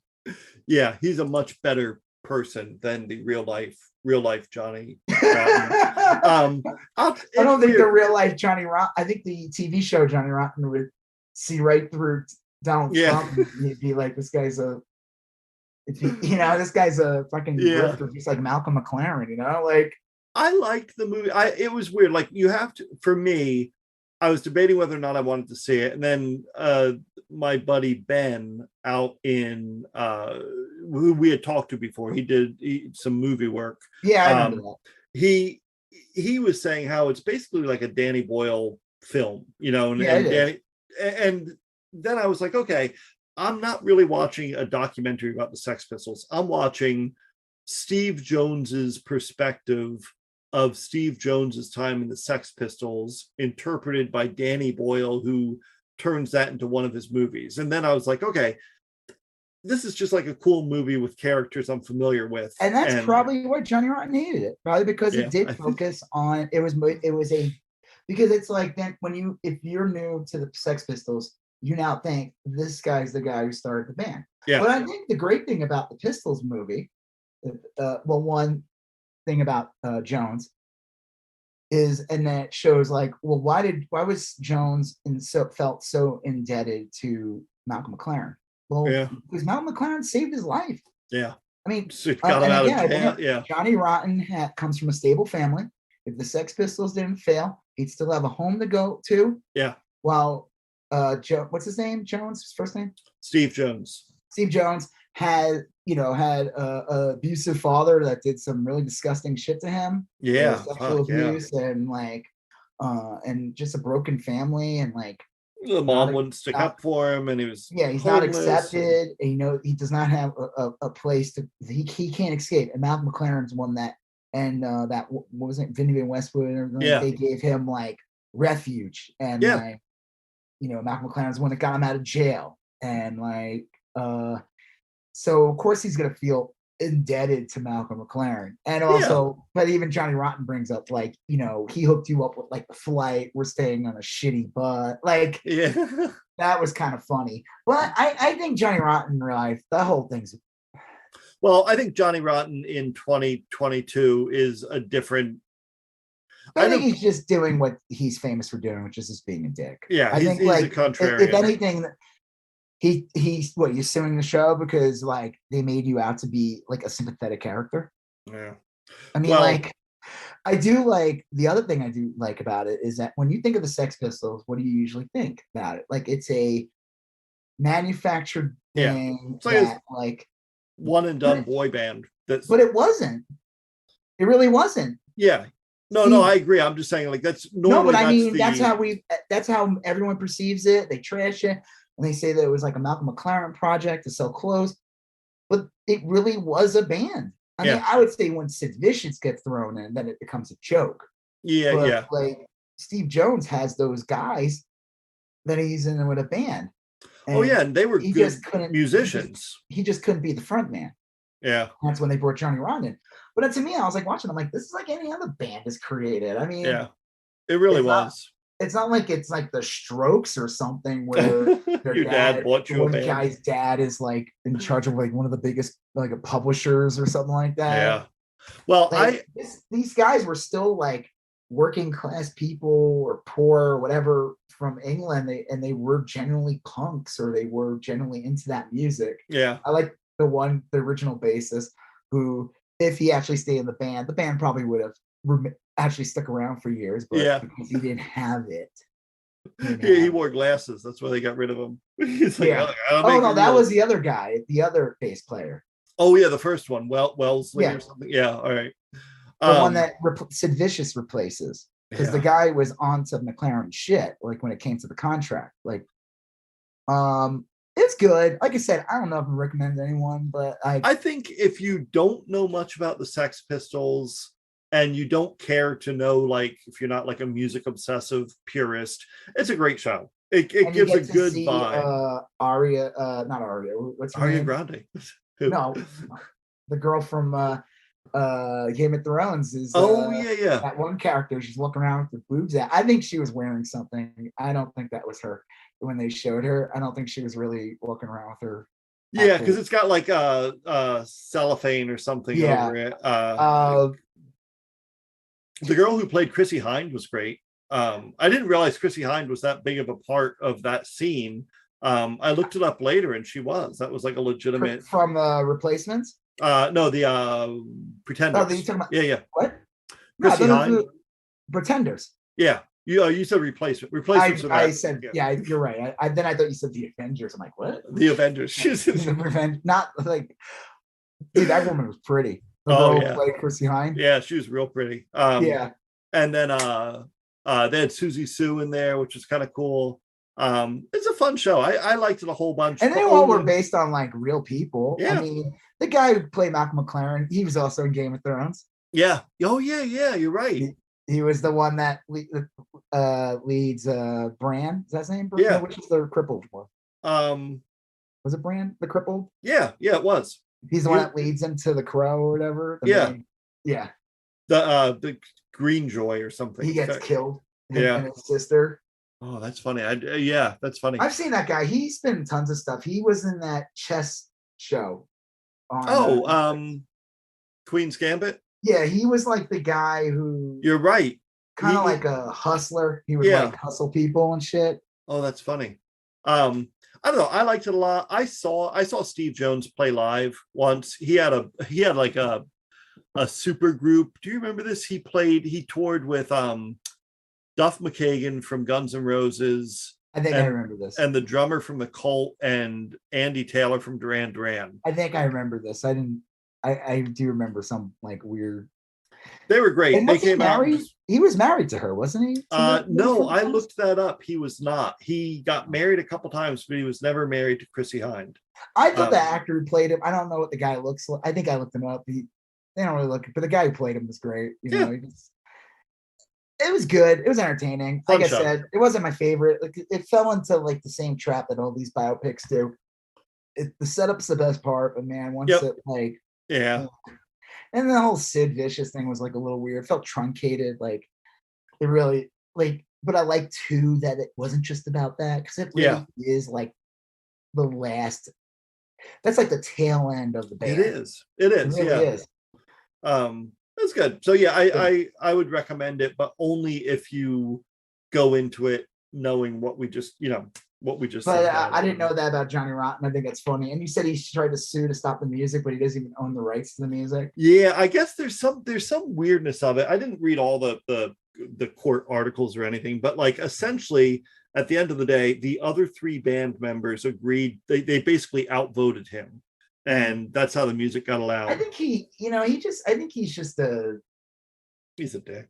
I think he's just miserable. No, I think and on top of his clearly his politics suck. I'll tell you though, his work with Public Image, the couple albums he put out after the Sex Pistols broke up, there's like 2 or 3 Public Image albums that are amazing. Which ones? I know. I mean, there's some of the famous songs from it, but actually, I want to talk about one other thing before. Yeah. The swastika thing. Oh, yeah. No, because even like, wasn't Johnny Rotten against it? Like in the show, he was like, "What the fuck?" Yeah, Johnny Rotten was like, yeah, he said the way he said it was okay. Clever, so there's a couple issues with swastika. One, it's disgusting, and it was a big element in 70s punk, and it must be like an interesting transition because like in 70s punk, it was common to see punks wearing swastikas and shit. Yeah, like it was like if you asked them, I'm sure they were like, "No, I wear this to like piss you off. I'm not like a Nazi or anything." But like, there's that weird like when Nazi punks come in, and then the 80s, I think was like the rejection and like big punk movement to like kick that out of the movement. They wanted the Nazi punks to fuck off. Yeah, that Kennedy thing. Yeah. But it's true. But McLaren, like in his what's his name, Vivian Westwood, like bullshit excuse for it. Like, okay, 2 things. One, the fucking it's a fuck you to Jewish people, first of all, and to all the people that were killed in concentration camps. And you know, I hate using the word gypsy. Like, I don't know another word they use, but that's who they killed in the concentration camps too. But mostly the Jews, and that's a fuck you to that. But also, like, to see swastikas walking around, people with swastikas, like, that's be disgusting. Because I mean, this is only like, well, that's the thing. 30 years after World War II. It is not that. New York was. I mean, London was bombed. Yeah. Oh, like, badly. Like, as much as the United States, whatever, like we lost people and stuff like that and everything like that. We didn't come into like London got fucked up. What? London got fucked up. England was there from the beginning. Yeah. And they got fucked up. Yeah, the Blitzkrieg was the Battle of Britain. There was a bunch of stuff. There's people went down there. So you look at in the 70s, there's people who's like probably in like their 40s, and they're like, my dad, who I didn't get to see, grew up, died, you know, and now I see a bunch of fucking like 15, 16-year-old kids walking around with swastikas. Yeah. Not Clarence like, oh, I'm Jewish. Like, that doesn't make it okay. Well, it's almost like they went out of their way to make an excuse for it. Because you're right, there's like a weird scene where Vivian Westwood was like, oh, well, we do it because of this, and then we paint it pink, and then we do blah blah. And even Johnny Rotten's like, fuck, that's okay, but that's and disgusting. Then I don't care. Like, I mean, you know, being Jewish and everything like that, it kind of bugs me. But I mean, you gotta look at it from like, imagine like, again, like this is only like not even, it's like barely 30 years after World War II. Yeah. And you have people who's like lost their kids and family, houses destroyed, and like, and I mean, Hitler was a monster, and the Nazis were monsters. You're like, what the fuck, man? Like, it was. I mean, it was real aggressive. Like, you want to attack authority, but like, this is gross. Well, it's just that the Nazis are kind of universally recognized as bad guys, and so that's I mean, like, I know, like the people will be like, oh, well, it's like a Native American symbol like that and everything. You know what? I'm sorry, but it's not anymore. I mean, it may have not in the current public zeitgeist. It hasn't been like that for decades. Right. There's almost a century. Yeah. Now that has passed, where that symbol is a symbol of hate. Sorry. And if you're using it and trying to like, I mean, I know, what does they say? It's like, if it's not turned. Yeah, there's some bullshit. But I mean, like, you gotta explain yourself, man. You're already done. Yeah. Yeah. And the same thing, like she's trying to explain it. It's like, you're just trying to be provocative. Yeah. Wow. Gross. Oh, wow. Well, I guess that's we'll shift into. Well, speaking of fucking Nazis, and speaking of pistols, Matthew McConaughey. I guess Matthew McConaughey's not a Nazi, but no, but he was talking about pistols. He was talking about not the shit. Hey, do you see the show, The Pistols? he. This is all kind of like aftermath of that Uvalde. Well, he's from Uvalde. He's from Uvalde. That's his hometown. Yeah, and so he got invited to, he went to the White House and spoke on camera about gun control. And it was a real emotional speech. And man, the right wing did not like that. No, they didn't like that. They liked it probably when he was running for governor. Yep. Because then he would siphon votes away from the Democrats and make it easier for for Abbott to win. Yeah. Yeah.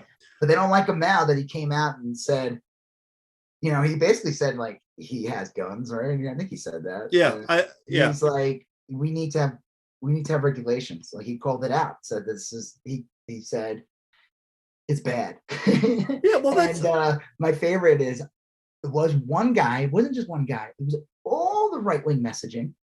We're bringing up. They were showing images of of his Matthew movies holding guns and shooting guns and calling him a hypocrite. And I was like, you gotta be fucking kidding me. He's in a movie. Those are movies. Yeah. They're not real. Do you think Mark Ruffalo really turns into the Hulk? Do you think that Tom Holland can really climb on walls?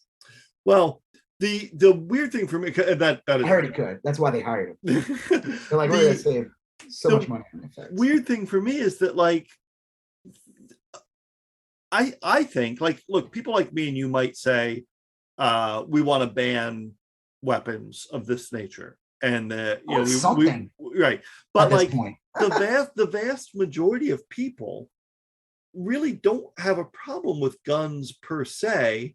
They have a problem with there being no licensing, there being no background checks, there being assault rifles sold. I think and again, I'm not making a pro or con comment about it. The majority of the people in this country do not own guns and do not care to own guns. That is the truth. Oh yeah, but I'm just people. What? But I'll bet you if there's like 100 people in a mall or wherever, and you ask, depends on where you are, but sure. But you ask them like, should we outlaw every gun? Most people will say no.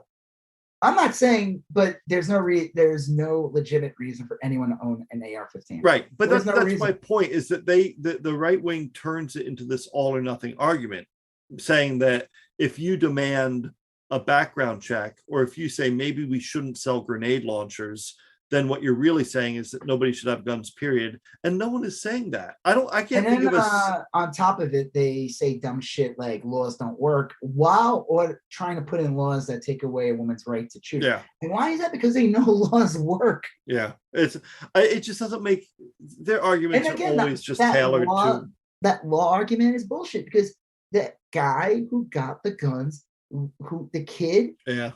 And he waited until he was 18. Tons of mass shootings since this happened. This shooting in Uvalde. There's been like tons of mass shootings. It was like that one's in the hospital in Tulsa or in Oklahoma. I don't know if it's Tulsa, but it was in Oklahoma. Tulsa, yeah. And then there was one at a funeral. Like there was all kinds of crazy shit. And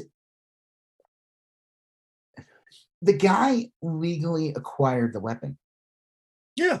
He waited until he was 18 and then bought it.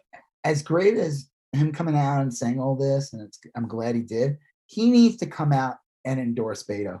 Yeah, he has to. I'm sorry. It is if he says something like, "Oh, I don't want to be political. I don't want to do this." I'm sorry, but it's not even that it's about politics. Abbott and the Texas GOP basically handed that 18-year-old kid a gun to go shoot at school. Yeah, because they made it legal for an 18-year-old to buy an AR-15. And it's crazy because they can't buy a handgun, which I find bananas. Oh, I want to buy a handgun. No, you're only 18. You can't get it. Okay, cool. I want this thing that will like decapitate children's heads with a one bullet. Okay, here you go. It's like deranged. It's the most deranged way of thinking. All of the right wing's arguments are bullshit. Like they'll say, well, if you want background checks, and what you're really saying is that no one should have guns. No one is saying that. You're law-abiding citizens. Hey, how do we know you're a law-abiding citizen if you won't do a background check? I'm sorry. Or they'll say like, well, people in the army get to handle M16s. Why can't? You're in the fucking army. And they're getting trained. They're trained, and they're probably. It's like you're talking to morons. Yeah, it really is. It They really don't care. is. Or talking about doors. What was one Ted? Oh, Steve Scalise today. This is my favorite. And he's not the only one who said this. Just like the idiots saying like Breitbart and all these other right-wing news bringing up that like, oh, Matt McConaughey's a hypocrite because he held a gun. You know what? He also fought a dragon in one of those movies. Right. I don't think he with he Batman, dragons what? With Batman. Yeah, that's right. Batman was in that Batman movie. was in that movie. Seems to be Gore, the God Butcher. Yeah. Well, it's all their arguments are bullshit, and But Steve Scalise said we didn't ban airplanes after 9/11. Yeah. What the fuck are you talking about, you dumb fuck? We didn't ban them because that's stupid. We need to fly. But what did we do? We put in extensive checks and the TSA. We had a whole you have to take your fucking shoes off because some guy who the fuck knows even like if a failed bomb in his shoe like fizzled in his foot or something. So from now on, for the past 20 years, we have to take our shoes off. It is crazy.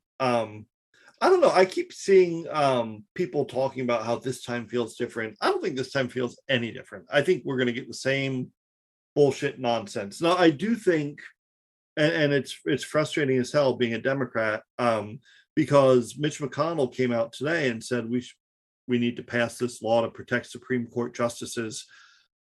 Yeah, a guy showed up with supposedly a guy in tactile armor with a gun showed up near Kavanaugh's house. Yeah, and we have Kavanaugh to talk about later, but like we could just talk about the Kavanaugh thing with this, right? Yeah. But might as well. Mitch McConnell that's what you're talking about with Mitch McConnell. It's exactly it. He said we need to have a law to protect Supreme Court. That's fine. The Democrats should just attach something to the proposal that says, oh, and also no assault rifles within X amount of feet of a school or whatever. No, about like you have to be this age to get a weapon. Just 25 and over. Sorry, toss a few gun control things in there, and then let the Republicans vote against it. Republicans do that to Democrats constantly. They'll slip in some weird little thing, and then they'll go and say, "Hey, Mitch McConnell voted against the Helping Puppies Find Loving Homes Act of 2022. Why you just tack something in there? So that's frustrating, but I don't know. But Kavanaugh, the Mitch McConnell like clutching his pearls about Kavanaugh is hysterical. Oh, sorry, someone Kavanaugh, some nut got near Mitch McConnell's plant. This in the Supreme Court.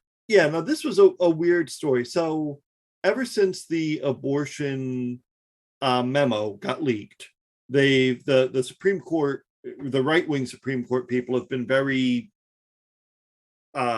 stressed out. They don't like their privacy being invaded. They're not. They're still passing crazy laws every day. Yeah.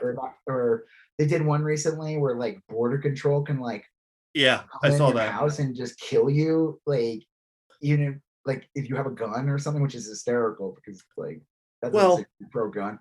This guy. Hold on. Someone said, "What's the big deal? It's just the border." And then someone drew a map and showed you what is considered the border, the United States, and what border control can do. And it's not like the edge; it's literally like 200 miles inland around the entire country, and that's where the majority of the country lives. Yeah, it's also the entire state of Florida. And it is the entire state of Florida. Yeah, many entire states along the coast. Yeah. Obviously, Jersey, I would imagine, it's literally inland. So it's like a stupid argument to say that it has no effect. Yeah, it's crazy. But now, tell me, maybe you heard more recently, because I stopped following the story around 9 p.m. our time. But I heard that this guy, he had tactical gear. I don't know much about it. This guy, they charged him with attempted murder. But what was he doing? That I have no idea. He was caught. He called himself in.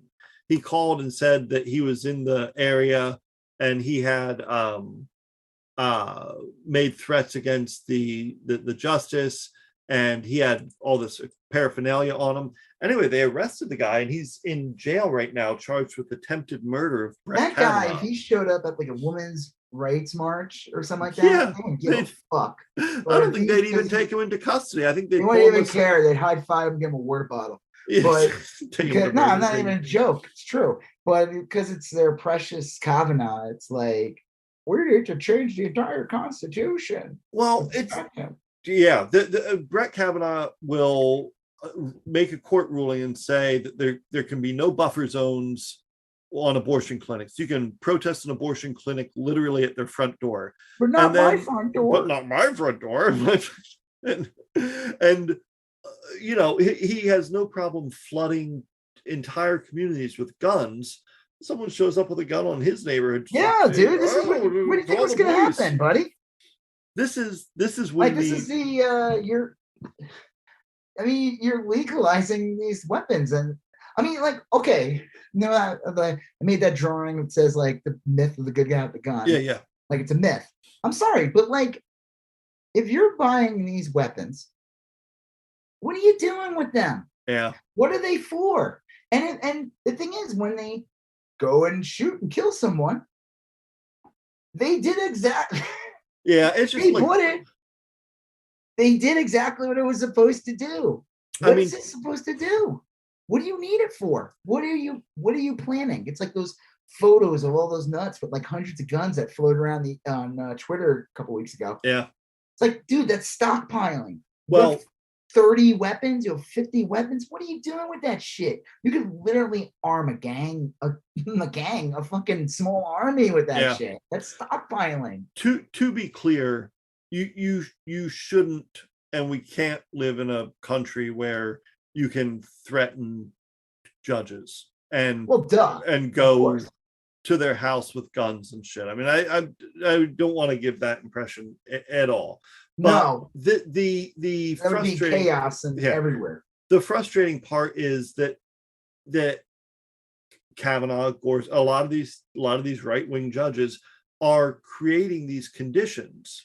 You know, they're creating this environment. Right, these are consequences of their actions. And now they're squealing like stuck pigs, and they want stuff done about it. Like, what do you fucking want, man? I mean, like, but these are the same people who, like, you know, they're anti-environment until their house blows down, right? You know? or until. But like I said, Steve Scalise is a special kind of moron in that half his side of his body was blown away by an AR-15, and he has doubled down on making sure that weapons like that are easier to get. This is the guy that, if we lived in the normal world, would be like putting in bills saying we need to like regulate this shit, right? Because I had my spleen and pancreas shot out of whatever, you know, like I lost like 20 feet of my intestinal system because I got some nut with an AR-15 shot me. I had a full metal colonoscopy a few years back, and they, you know, that like changed my perspective. If he was a things. Normal, rational person, he would be like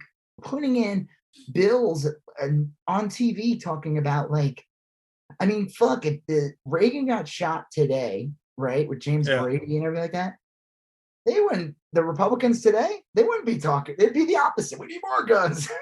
Yeah. The problem is James Brady didn't have a gun with him. Well, that's the thing is, what would he do what would he do after getting shot? Pull out his gun? No, he was on the ground, incapacitated. Like, what's a gun gonna do after you were shot? Yeah. Like, oh, you have a fair advantage. No, you were shot already. Yeah, you got shot. Like, are you always like, fine? You have let's say, like, it's like arming the teachers. Okay, the teacher has a gun. Great. Now, like, they're even more nuts because, like, they're mentally prepared for someone to show up and pull out their gun and kill someone. I remember during the Obama administration, the Obama Justice Department, the Justice Department at the time, put out a report basically that said, in the next decade or two, we're going to be overrun by armed right-wing groups. You know, that they're going to be domestic terrorists, and it's like these radical right-wingers. And they were 100% right. And well, the Republicans cried so hard about it, and their like, feelings were so hard. Planning this? And they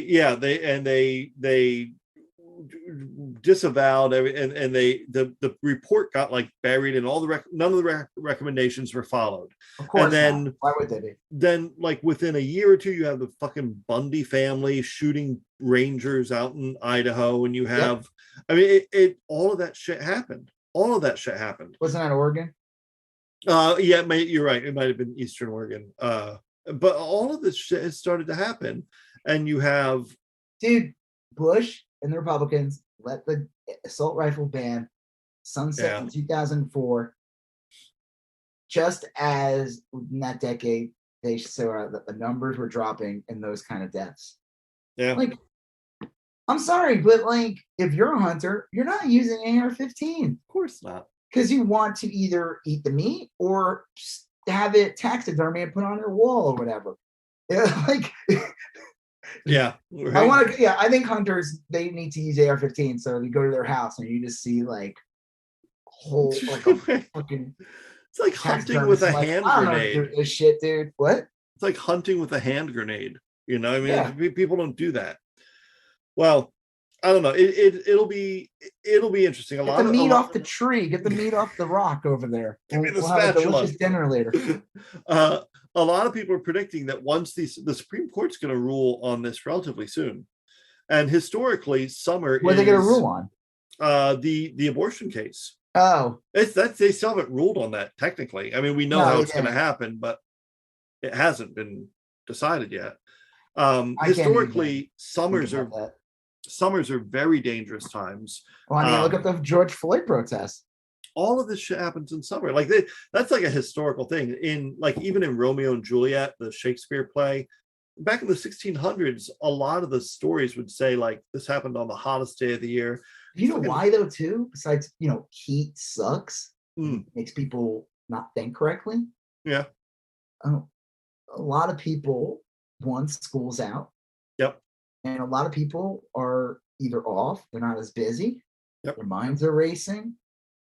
And the heat does not help.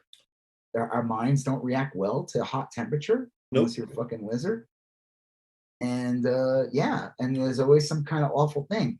Also, like a lot of politicians are on vacation, they're on campaign. So it's all sorts of things. But I think, and the word on the street is that this guy who was stalking Kavanaugh was a left-winger, which I'll buy that. I mean, that makes sense. Left-wingers own guns. They're not allowed to? Is this just a right-wing thing? But it will be. Unfair. I'm thinking that there might be more violence over the summer than we may have anticipated. Who cares if this guy was a left-winger? I don't give a shit. Like, supposedly the guy who shot Scalise was a Bernie supporter. Okay, who cares? Sure. Yeah. No. Well, I'll tell you, you are unlikely to see Democrats invite this guy to their convention. No. Unlike they're not gonna have highlight him and invite him on whatever their version of Tucker Carlson is every other night. Right. Hey, I just want to say something real quick about McConaughey though before you. I know where you're going. You're leading up to. And I really do stress the fact that he needs to come out and endorse Beto. Yeah, I agree. It's not a politic. It's not just a simple partisan politic thing. The reality is that Abbott and the GOP in Texas made it easier for that 18-year-old boy to buy an AR-15 right after he turned 18, so he'd go up and shoot a school. So they literally handed him the gun, and McConaughey has to. I don't think like he's going to sway the election anyway. And I would say at this point, if he would endorse Beto, you might as fucking well anyway, because guess what? The right has already turned on you. Yeah. Well, if the right wing has already turned on you, and then I want to see Ben Shapiro come out and say that Matthew McConaughey is a typical Hollywood liberal. Yeah. When he's one literally from Uvalde, Texas. Yeah. While Ben Shapiro is actually, in reality, a Hollywood liberal from California, because his family is like. I can't wait for that hypocrisy to happen. Well, when they start attacking this guy when he's literally from there. I think McConaughey he should endorse Beto. If this is your issue, if gun control is your issue, you don't have to. Look, you're not going to agree with any politician on every issue, and there'd be nothing wrong with McConaughey coming out and saying like, look, I'm going to support Beto. I'm going to campaign for him or campaign with him because he said he'll do X, Y, and Z on gun control.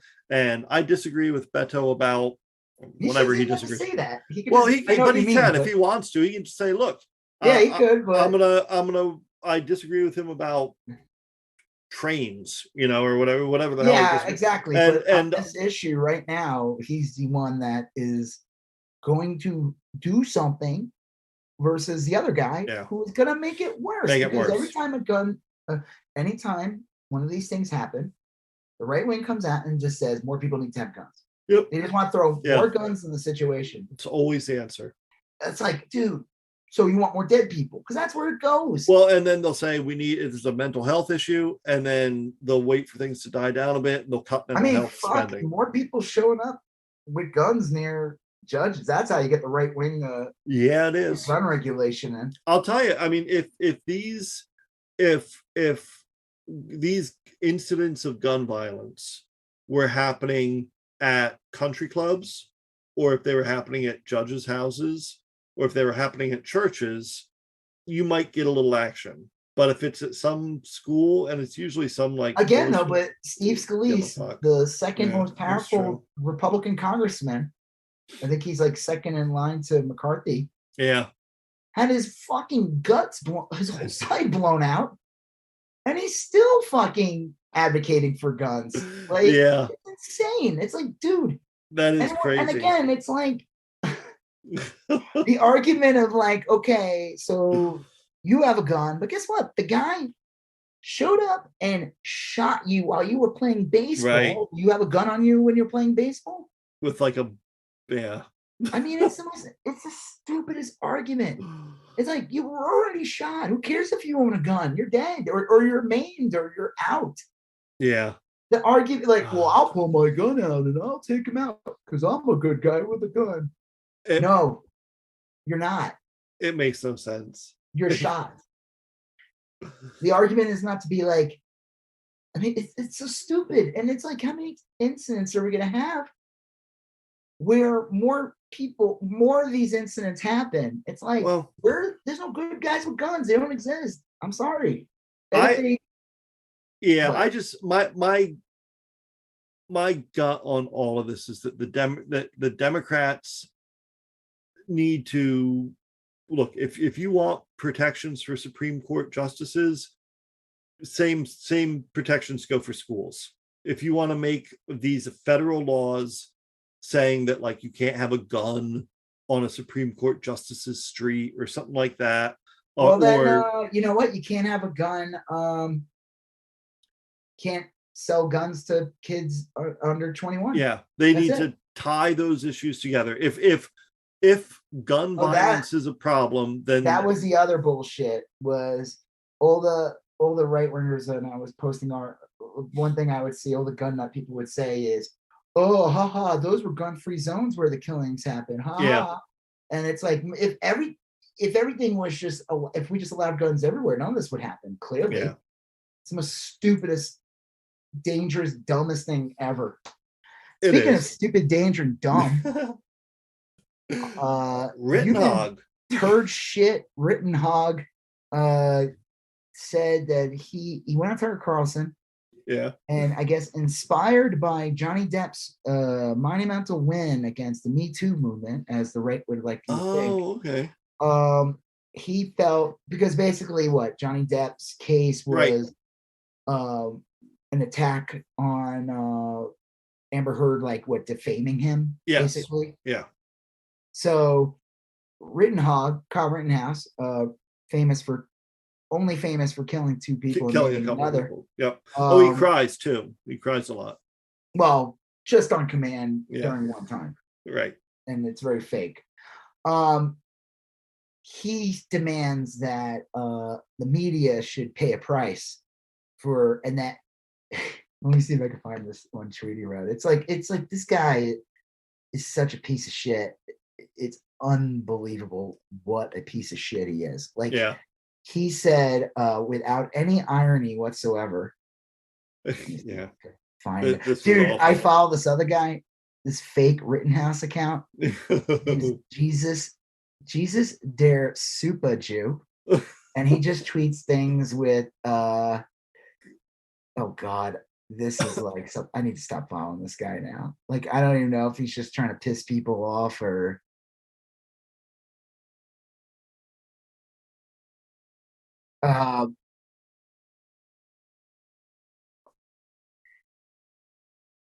women love saying I and me and well, I think and this is what works for me and I me blah blah fuck you with it RT if you agree.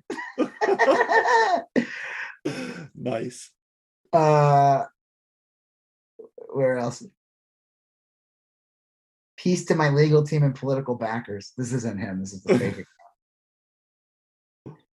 Yeah.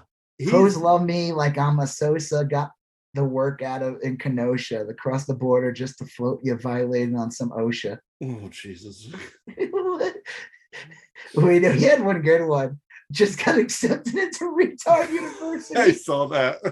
The recruiter told me I was their rooney, and I said I don't know what that means.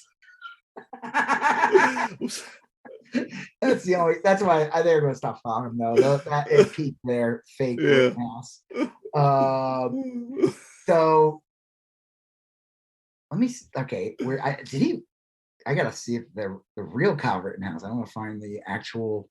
Yeah, he said that the account was managed by him and his team. I guess he has. Holy shit! Wait, hold on. I think no, this can't be it. I'm gonna look this up. This is how I find out if I was blocked.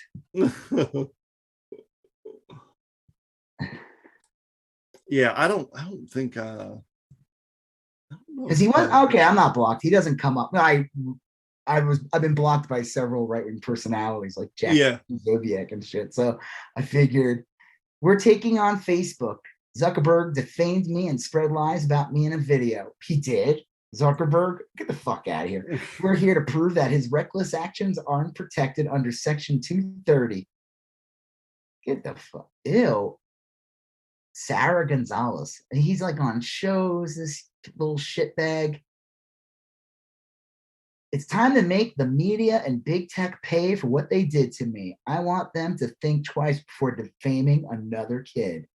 They've gotten too big, too partisan, and too comfortable lying about and trying to destroy everyday regular Americans. I mean, do regular Americans kill people all the time? Illegally get guns and cross state lines. There's a video of him shooting and like some kind of machine gun in a hallway at a gun range, and he says, "Come and take him, Joe." Oh Lord! So he's threatening Joe Biden. That's cool. Yeah, cool guy. I'm glad that he got. Oh, this is the tweet. Unfortunately, the end of my high school career was robbed. Yeah. I didn't have the time other students get to properly prepare for the future. I look forward to attending Blinn College District this year, a feeder school for Texas A&M. I'm excited to join Texas A&M in 2023. I'm looking forward to making the move to Texas at the end of the month. Hey, guess what? I'm glad I don't live there anymore. Have fun with Joe Rogan and Kyle Rittenhouse. I think I read this big article about George Zimmerman today. And it was basically how like George Zimmerman gets worse than George Zimmerman. Oh yeah. Well, George Zimmerman, I didn't realize this about him, but anyway, I guess he was like a big Obama supporter initially, and then he was like a decent enough guy at first. Then anyway, he then killed Trayvon Martin and became a hardcore MAGA chud. And his life completely unraveled afterwards. He's an abusive piece of shit. He like beat up like his girlfriend or something. And the theory of this article was that like he was always a piece of shit, but he when he was around people that liked him, like at CPAC or at a RNC convention or whatever, everything went well. But if he went to like a Denny's, someone might recognize him and then in the middle of the Denny's call him a piece of shit. And I think Kyle Rittenhouse might be in for something similar. I think if he goes to CPAC, of course, people are going to he's in a bubble. Yeah. But like, if you go to a class in a community college, I don't care what, any community college in any city or state or whatever, and you sit down in the classroom, He's not going to college. He's yeah, not I going know. to any, I'm he's just full saying, of like, shit. He is, first of all, he lied. The school said we didn't admit him. Then Ben College basically said, yeah, we kind of literally accept like everyone. And they have to. It's by, if you have he a never G, applied, supposedly. yeah, He if never you even have a applied. GED, then you get into a community college. Yeah, but he literally didn't apply. They're like, we didn't get anything or something like that. And then the other school was like, we didn't admit him. He wasn't accepted. This kid's just a lying piece of shit. And then the thing on the media is just a joke. It's just about continuing the grift. That's all. It's a grift. Every day, if he doesn't do a stunt like this, he's gone. Yeah. It's like, yeah, what are you going to do? At some point, he's going to have to kill more people because there's always famous for it. Yeah. No, it's true though. I mean, no, like, you're right. You're right. Like, speaking of the Sex Pistols, I mean, like there's only so much they could do. They have one album? They had 2 albums, but like the second one was kind of a reprise of the first. Right. Okay. So they have like one real album. They have like, they had Never Mind the Bollocks, and then they had library. Yeah. And I mean, I don't know if that's a weird example. Regardless, he's a one-trick pony. Kyle Rittenhouse is literally a one-trick pony in that he killed people. And at some point, I mean, no one's taking him seriously. This is all right-wing bullshit. Well, and it doesn't help that he looks like a dummy. He looks like a dummy. He looks like Howdy Doody. Yeah. If Howdy Doody was missing a chromosome. Like if you put that other kid who sued the Washington Post, the private school. Well, the funny thing is they're like working on a project together. Oh, him and Sandman. Yeah, Nicholas Sandman. That there was something so bizarre about these two because the same kind of people. When I would post like artwork about Sandman, I would get all these people. Did you see the real video? All these people like defending this kid, and I was like, I don't even care. This kid's a shitbag. If you're wearing a MAGA cap, I don't need to see more than to see more of the video. We saw the video. He was smirking at the guy. It's there, and then we saw that the kids were harassing women because it was at a women's march too. Yeah. But remember that video of Kyle Rittenhouse punching a girl? Yeah, that comes out to this day. It's like we had this is my favorite. It was like, I don't know where I responded to something. But some piece of shit was like telling me and this other guy on Twitter, like, Kyle Rittenhouse was innocent and he's not a murderer. And we're like, no, he's a murderer. He killed people. Yeah. He's like, no, he was sorted by a court of law and he was like set free. And I'm like, okay, well then he's a killer. There you go. He's still a killer. He's a murderer. Like he murdered those people. They're dead. He shot them. Like he killed them. Like, and he tried defending it and everything like that. And I'm like, I mean, you can call it whatever you want. It's murder. He's like, you liberal piece of shit. I'm like, okay. I'm like, he's like, how do you know? I'm like, well, the judge was a right-wing hack. Oh, that was an embarrassment. He even dropped some like bullshit about like the ships being in the dock, which happened to be being pushed by Fox News around that time period. Yeah. And he's a right-wing piece of shit. And like the whole case, like, I'm sorry, a normal judge would have saw that the kid had a history of violence with him attacking that girl in that video. Yeah. And they would have saw the video of him killing people. They would have said, hey, you know what? You showed up across state lines with a gun. You're not a cop. You're not an EMT. You have no right to be there. Yeah. Also, he claimed he was going to EMT school when all this was happening. Oh, that's right. That's over. Yeah. After the case ended, that's over. There's no EMT. That's done. Yeah. I mean, that whole thing. I mean, he's too busy going to TPUSA or whatever. He doesn't have time to. Well, I think his days of grifting are numbered. He say that, but he always pops up here and there. It's only been like a year or two. I know that's a long time. It's only been a couple of months since the case. Yeah, I just don't see him having a long. He's just stupid. Like I think something tragic's gonna happen. I just hope he doesn't hurt anyone. Well, I think it's more likely that he'll get hurt. You know, I mean, like, you don't know what to say. You live in a world of violence. You invite it. I'm sorry. Like, there's people who are true victims and get hurt and attacked, and they're just walking around doing their thing, and then get killed. They're, those are victims. Oh yeah. And but he lives in a world of violence. Yeah. He's putting out videos of using a heavily artillery weapon and threatening the president, saying, "Come and get it, Joe." Like, yeah, what comes around goes around. It's true. I mean, like, I don't know what to say. It's like when you find out a soldier gets killed in war, it's like, well, I mean, they were right. Yeah. I mean, it's sad, it sucks, but they weren't like,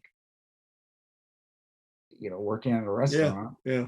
They were, it's like, I don't know what to say. It sucks.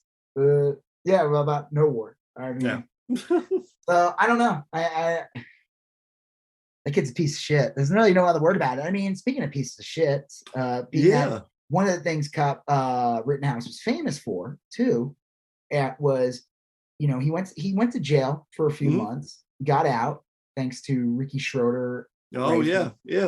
Rebel Rifle Coffee Company or something. Yeah, Black Rifle. Yeah, they try to distance themselves, but bullshit. And then I don't know. There was footage of him with the Proud Boys at a bar. Yes. Yeah. And again, underage at a bar in Wisconsin. Basically flashing like the white power symbol. Yep. That white bullshit that all the right wingers were doing with the Proud Boys. So what happened to the Proud Boys recently? Well, 4 or 5 of them were just the leader. Yeah, Enrico Tario, whatever his name is. Were indicted for seditious conspiracy. Yeah. Which is like a big legit charge. And I was watching this legal analyst last night, and he was saying, like, nobody ever gets charged with this because it's so difficult to prove. But like, these idiots had a documentary filmmaker with them, who filmed the whole thing. But you're talking about January 6th, right? Yeah. Well, they fucked with a church like that week. Yeah. So, I mean, it seems screwed. Now, the interesting thing is that some people are speculating that this is where it begins, that they charge these people, and then hopefully these people they have to submit to discovery. They have to, a lot of things to do if they're going to put up a defense. They have one of the leaders of the Proud Boys. The evidence is there. Photos of Lindsey Graham. Yep. With the leader of the Proud Boys, or I think it might still be in jail. His name's like Big Bubba or something. Yeah, that's the guy who was crying about like how he has to eat meat, and it was like the most ridiculous. And he was bitching that he had to get vaccinated. I was like, dude, shut the fuck up, you baby. Well, it's like he was in a picture with Lindsey Graham. They were having dinner. Yeah, this was not that long before the election. It's likely that they're going to go to prison. Because what did Trump say during that one debate? Oh, he said stand by and stand back and stand by. Yeah, something like that. Yeah, stand down but stand by. And all the Proud Boys, they put out shirts. If you look up, I was gonna make a parody shirt that like prison bitch. PB stands for prison bitch. Nice. Well, let's do it. It in theory, like Rittenhouse got charged at the state level and they win some and lose some, but federal prosecutors very, very often win. It's likely that these people will go down for this, and then if they start ratting people out, then who knows where that goes. So I mean, I'm sure it well, one, it's interesting that this happened like a few days before the hearings start, which is tomorrow, right? Yeah, tomorrow night. Yeah. And it's interesting that happened. So it's kind of like, man, this thing's probably gonna be way more serious than, and it's like, Fox News not airing it for a fucking reason. Yeah. Oh yeah. Because they're scared to. They don't want their audience to know. They don't want their audience to know. I've just been burned so often. I know. I don't expect anything either, but after seeing that, the 4 members and the leader of the Proud Boys getting seditious charges, and it has to do with January 6th. Yeah. I think there's going to be a lot more seditious charges being thrown around. Yeah, I think so too. And I don't know. I'm hopeful. Clock's ticking. Shit has to happen, man. We have an election coming up, and it's gonna get ugly. And okay, so what were you saying though about you said something about seditious conspiracy? Yeah. So basically, it's they conspired with others to there's several different elements of seditious conspiracy, and one of them is, of course, to overthrow the government. But there's one element that says that you engage in a conspiracy to stop the government from fulfilling its duties. Which is what they were trying to do. Which is precisely what they were trying to do. And they filmed themselves repeatedly saying that's what they're trying to do. These idiots filmed themselves. That fucking leader of the Proud Boys was on Tim Pool, and he was bragging about beating people up. Yep. Like, fuck, there's an episode, just watch that episode of Tim Pool. Yeah. Tario just bragging about how violent that group is. Yeah. What they are.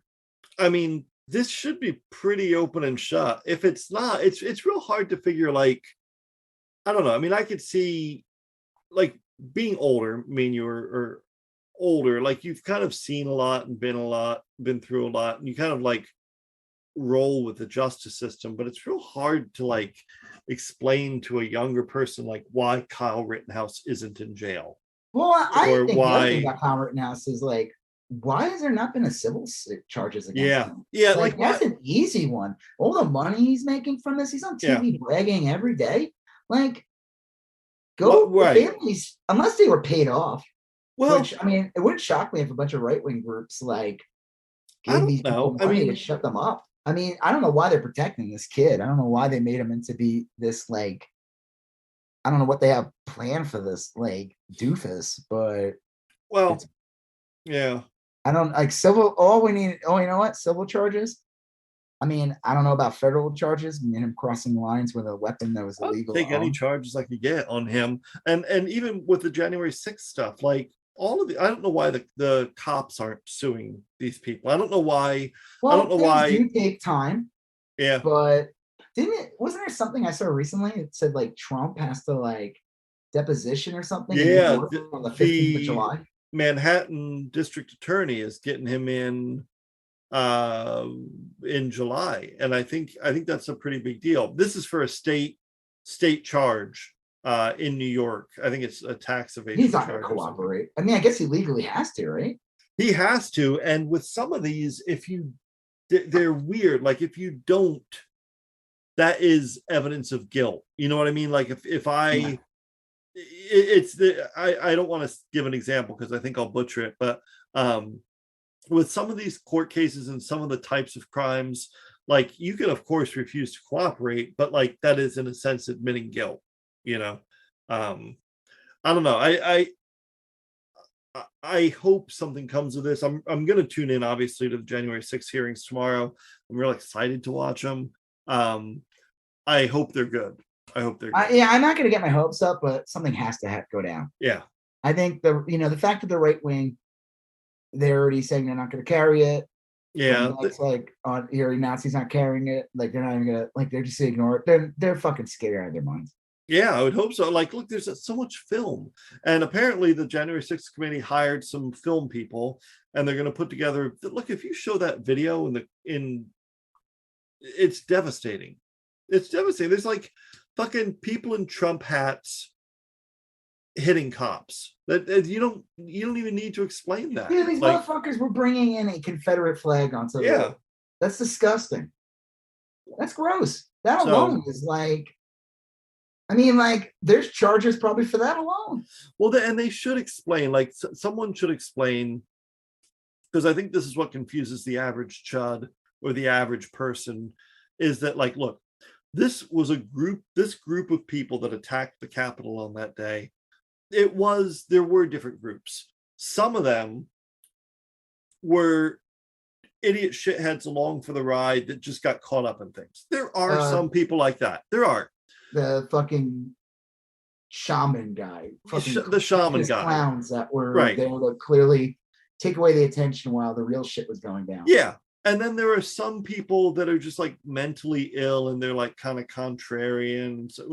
But then there were another group of people that organized it, that counted on those first two groups of people, and that had malicious criminal intent. That it had one being Ashley Babbitt.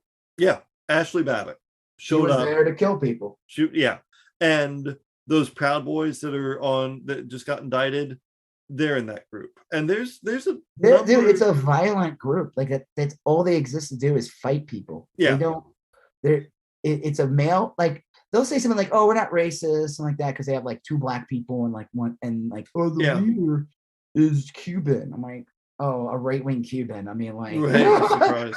What a shock. But like, okay, that's great. But the average Proud Boy are Nazis, and if they had their way 100%, those guys would not be in the group. They're a good. It's so they could say they're not racist, but they are also like 100% a misogynist fascist group. Yeah. Well, and so I think that would make a lot more sense to the average viewer, because that, like some bobble-headed realtor from Frisco, maybe she didn't go there to literally overthrow the government. Maybe she's just a moron with bad politics and kind of a crappy person. But there were other people there that were there with the intention to commit serious crimes, and who did commit serious crimes. So I hope they kind of explain that like, you may have talked to someone who knew someone who was there and vouched for them, and look, maybe these are people that have dogs and kids in Little League and just got caught up in things, and they should, it's like comparable to, you get a DUI. It doesn't make you a terrible person, but you made some really poor decisions. But there were other people there that were like hardcore criminals that we need to put away for a while. So I don't know. I hope they do something like that. Something has to come out of it, and I'm sorry, but like, man, it goes. I mean, it's the entire Republican leadership. Yeah, it is. They've enabled it and propagated it. They try to downplay it. Yeah. They still say Joe Biden is not legal president. They still, I mean, like. Or they'll dance around it. This is interesting. Speaking of seditious shitbags, Lauren Boebert. There's like a movement to get where a lot of Democrats in the area in Colorado are just switching registrations. Yeah. Because honestly, in an area like that, it's more important to just get rid of her. Like, I mean, they'll put in some other scumbag, but like, she's horrible. Like, you gotta get rid of her. She's just annoying. Like, she's awful. Yeah, I know it's maybe not the best strategy, but I would rather deal with a competent, awful Republican than an incendiary clown of a Republican. Because like the competent Republican, at least you have like a fucking civilized nation. You have like, she's like a torture device.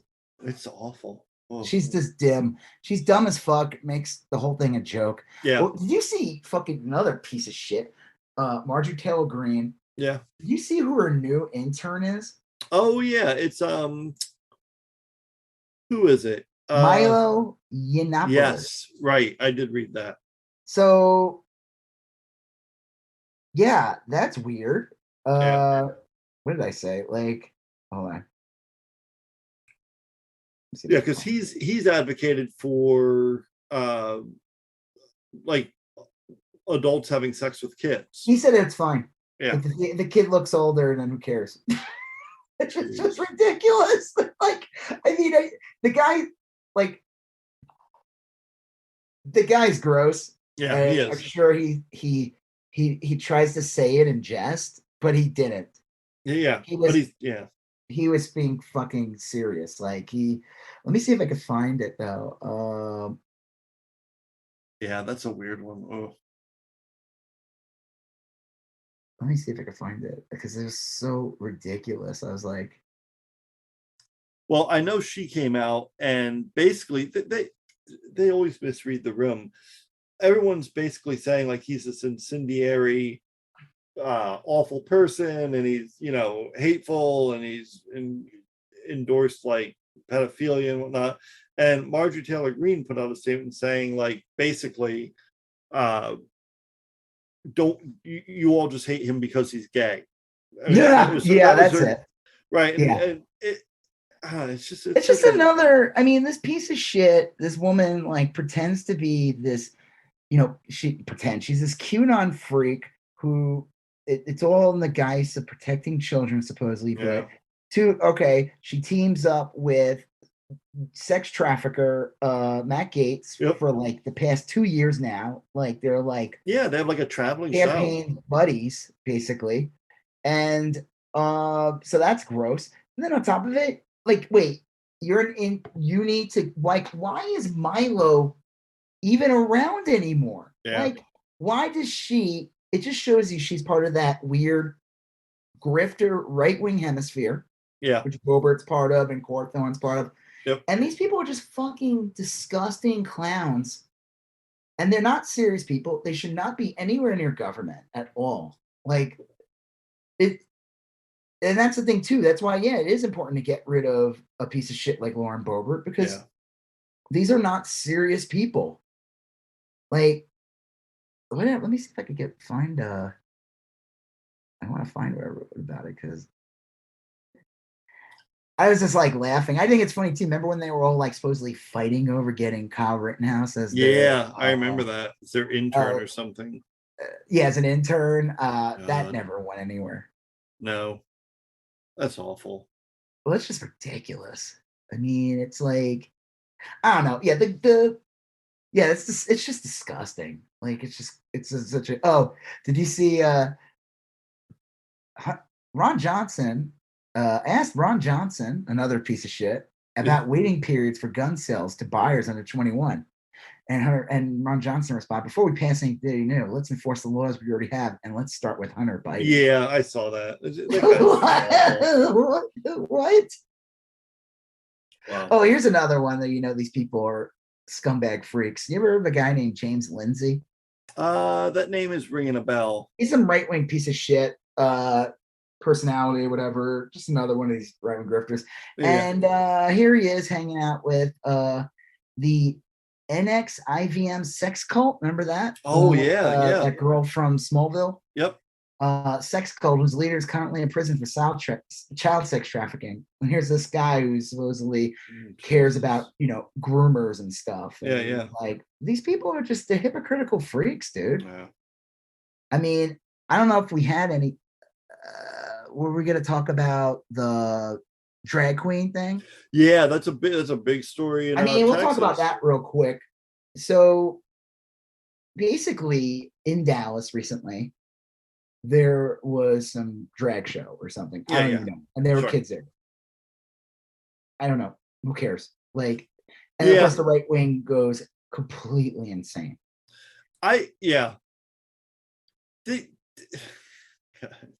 They obviously are going to throw anything against the wall to see if it sticks. Now that the talk is on January 6th, the drag queen thing plays into their trans thing, and it's not the same thing at all. It's great. It plays into that so they can kind of merge all those grievances together. It's just not an issue. Like, look, I've been to drag shows. With my wife and I, when we were in Key West, we'd go to a drag show and they were always hilarious. But to be honest with you, the drag shows are like usually like at bars where kids aren't going anyway, and they're usually like pretty rowdy, like late night events and stuff. And like, I don't think I'd take my kid to the kind of drag shows I've been to.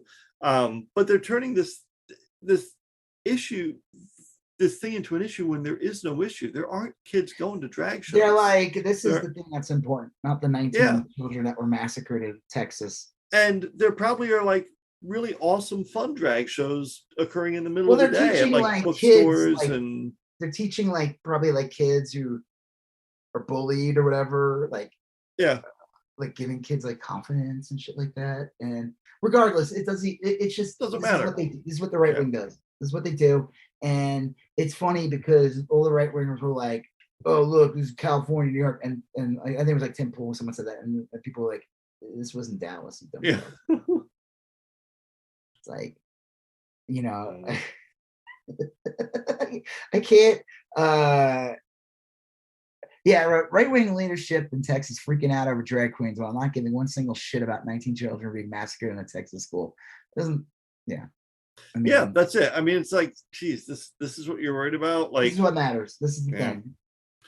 Wow. And again, it's the whole right wing. It plays into the teacher thing with the groomer thing, which is hysterical because they're the same ones who will say in the same sentence, "We need to arm the teacher." Yeah. So you now want to arm you. You Arm hate the groomers teachers because they have blue hair. I love they say they have blue hair and they're teaching your kid to be gay or something or to become trans or whatever. But now I also want to give them a gun. Right. Yeah. That seems kind of dumb. And you know what? They'll say it exactly that way, not realizing that they use them to describe the person. Like right. Yes, they will. Too. They use the pronouns that they supposedly hate. Yeah, they always do that. In all their tweets, they'll talk about like how pronouns are stupid and they'll use pronouns. They, them. Yeah. Like if a teacher did this, I'd tell them what's up and blah blah blah. Like, okay, you tell them that. You tell them. I mean, you're asking people. These are not serious people. Yeah. This is the problem. There's no coming together here. You just have to you have to win. Yeah. You have you just have to make sure that you get good representation and because these people are clowns. Oh yeah. It's just gross. Well, I don't know what else to say about that. It just feeds into their culture war. Yeah.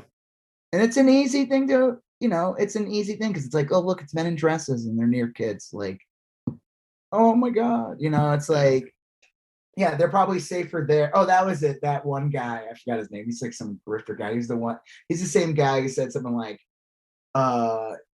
have them live in Cuba for 2 weeks or something like that if they don't stand for the flag. Oh, yeah. I was like, yeah, that'd be great. I mean, right. If you have any serious health problems, you could probably get them checked out and maybe even start getting some remedies done in that 2 weeks you're there. That'd be like I think if Americans knew that, they would be like, I'm gonna absolutely. So the same guy said something about take them to, instead of taking the drag show, take them to church, drag them to church instead, which was just like, did you say that about men wearing dresses trying to get children to listen to them, which is basically priests? Church. Yeah, I said, I don't want to alarm anyone, but there's a group of men that wear dresses every Sunday and sing songs asking children to join in. Yeah, it's called a church.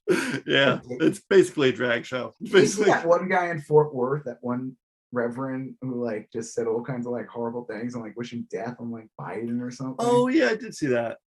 Yeah. That guy needs to have his tax exemption form removed. Yeah. They all do. Well, a lot of them do, especially the ones that are basically just fundraiser drivers for the Republicans. It's a shame. I know of some good churches. My mom was at a church that was really big into social justice, and they did a lot of, protesting and what you would imagine a church to do. And I know there's good churches out there, but man, they are vastly outnumbered by these grifter outfits or political outfits. I don't know. But the last thing on our list was Elon Musk. And this is kind of fitting into the oh, hold on. I just saw this 7 hours ago. This is only the House, not the Senate. So yeah. The House votes to set a minimum wage of 21 to purchase semi-automatic weapons. I mean, something, sure. But that's not enough. And it won't pass the Senate. No. So. Yeah, every Republican will vote against it, and so will Joe Manchin. Or they'll let a few moderate Republicans vote for it to get cover in their states. Like Susan Collins might vote for it, but it won't matter. So yeah, what is it it'll be one of those votes that requires 60? Yeah, I always love that in the Senate. There's votes that require only 50, and then there's votes that only require 60, and you're just like, wait, what? Yeah, how does this? Who decides this shit? It's crazy. Oh, we don't want this law to pass, so we're gonna do the 61. Disgusting. I hate it. All right, what were you gonna say about Musk? Well, our last item was Elon Musk. Yeah. What happened? He still hasn't bought Twitter. Yeah, he's not going to. He never was. Well, yeah. Some idiot. Her name's Julie Chen or whatever. She's another right-wing grifter. She's like, Elon Musk needs to buy Google, and this one person wrote, Elon Musk couldn't buy Twitter. There's no fucking way in hell he's gonna be able to afford to buy Google. Like that's like infinitely way more than fucking Twitter is. I believe, like, look, if everything had worked out well, if Elon Musk put in his offer and then the share price rose and Elon could basically purchase it at a discount, I'm sure it would have happened. But like, I don't think he had any intention of buying it. Yeah, I think it's like he wanted to be the center of attention briefly. I don't know. It was a weird move, but man, it does not look like it's panning out. It does not. I think he did exactly what it was meant to do, which was just suck the air out of the room. Yeah, it was. People were guilty of it too, just talking about him incessantly. But it's just funny how, again, it's just another right-wing grift where they do something and they don't ever actually deliver on it. Like, he's bringing free speech coming right up. I remember all the like all these bots and stuff. And which is hysterical because his last way that he thinks he could get out of buying it is to claim that Twitter has never resolved the bot problem. Right. It's hysterical because I would say probably 95% of the bots that are on Twitter are there bought and sold to propagate right-wing propaganda. Yeah. And to propagate and propaganda about how Elon's going to bring free speech back to Twitter. It is weird though, because like at first Elon Musk was going to buy Twitter and Twitter didn't want any part of it. And then Elon kind of moved closer to buying Twitter, and then the deal started getting shaky, and now Elon wants to back out, but Twitter's value dropped. But Twitter's board keeps he has to pay at the rate that it originally was when he offered, which is really funny. So Twitter's board keeps trying to pressure him into buying it. So I don't know where it's all going to end. I don't think he's going to get it. He's just, I mean, like, I know I've said this before on the show, but like, man, I've never seen anyone squander so much goodwill so quickly and completely. He did it in, like, I would say, like a 5-year period. Yeah. I mean, like, it really started with the cave divers. That was like, what was that, 2017, 2016? Might have been even, I'm trying to think, man, I don't even know what, that might have been even earlier than that. Damn. I don't know. 2015. It was a long fucking time ago. You're right. I mean, like, when I say quickly, I don't mean like, overnight, but like, just he's really burned like a lot. He's just a straight up right winger now, and but like, he's done more to hurt like environmental causes lately than did like, you know, he like makes sure that, like, you know, he claims that all the technology that Tesla has is free for anyone to take. He claimed that. He said that, like, we put all the information there. If you want to go start a car company or something, it's there. Which just sounds like a load of bullshit. Yeah. I mean, look, if that's true, then okay, whatever. But yeah, I don't know. Because this is the same guy who like wanted to make it that like only like Tesla charges would work on Tesla and not any other, and vice versa on any other cars. It's like, that doesn't seem like you really give a fuck about like renewable energy if you're just like, I mean, this isn't a Nintendo controller, you know. But you see, you do see kind of like this convergence of people that support Elon Musk and MAGA chuds and crypto bros kind of all becoming one homogenized group, which is kind of weird. You brought up crypto. What were you going to say about it? It's just like further dropping? Yeah, well, yeah, crypto's definitely been further dropping. It's really lost, like, and this has been for a prolonged period. Crypto's always been volatile, but it's lost like half its value. And a lot of Elon Musk's problems have to do with him being so latched on to crypto. The whole Doge thing, which was just like a joke. Yeah. Well, it's really weird because, and I still believe in cryptocurrency in the sense that, like,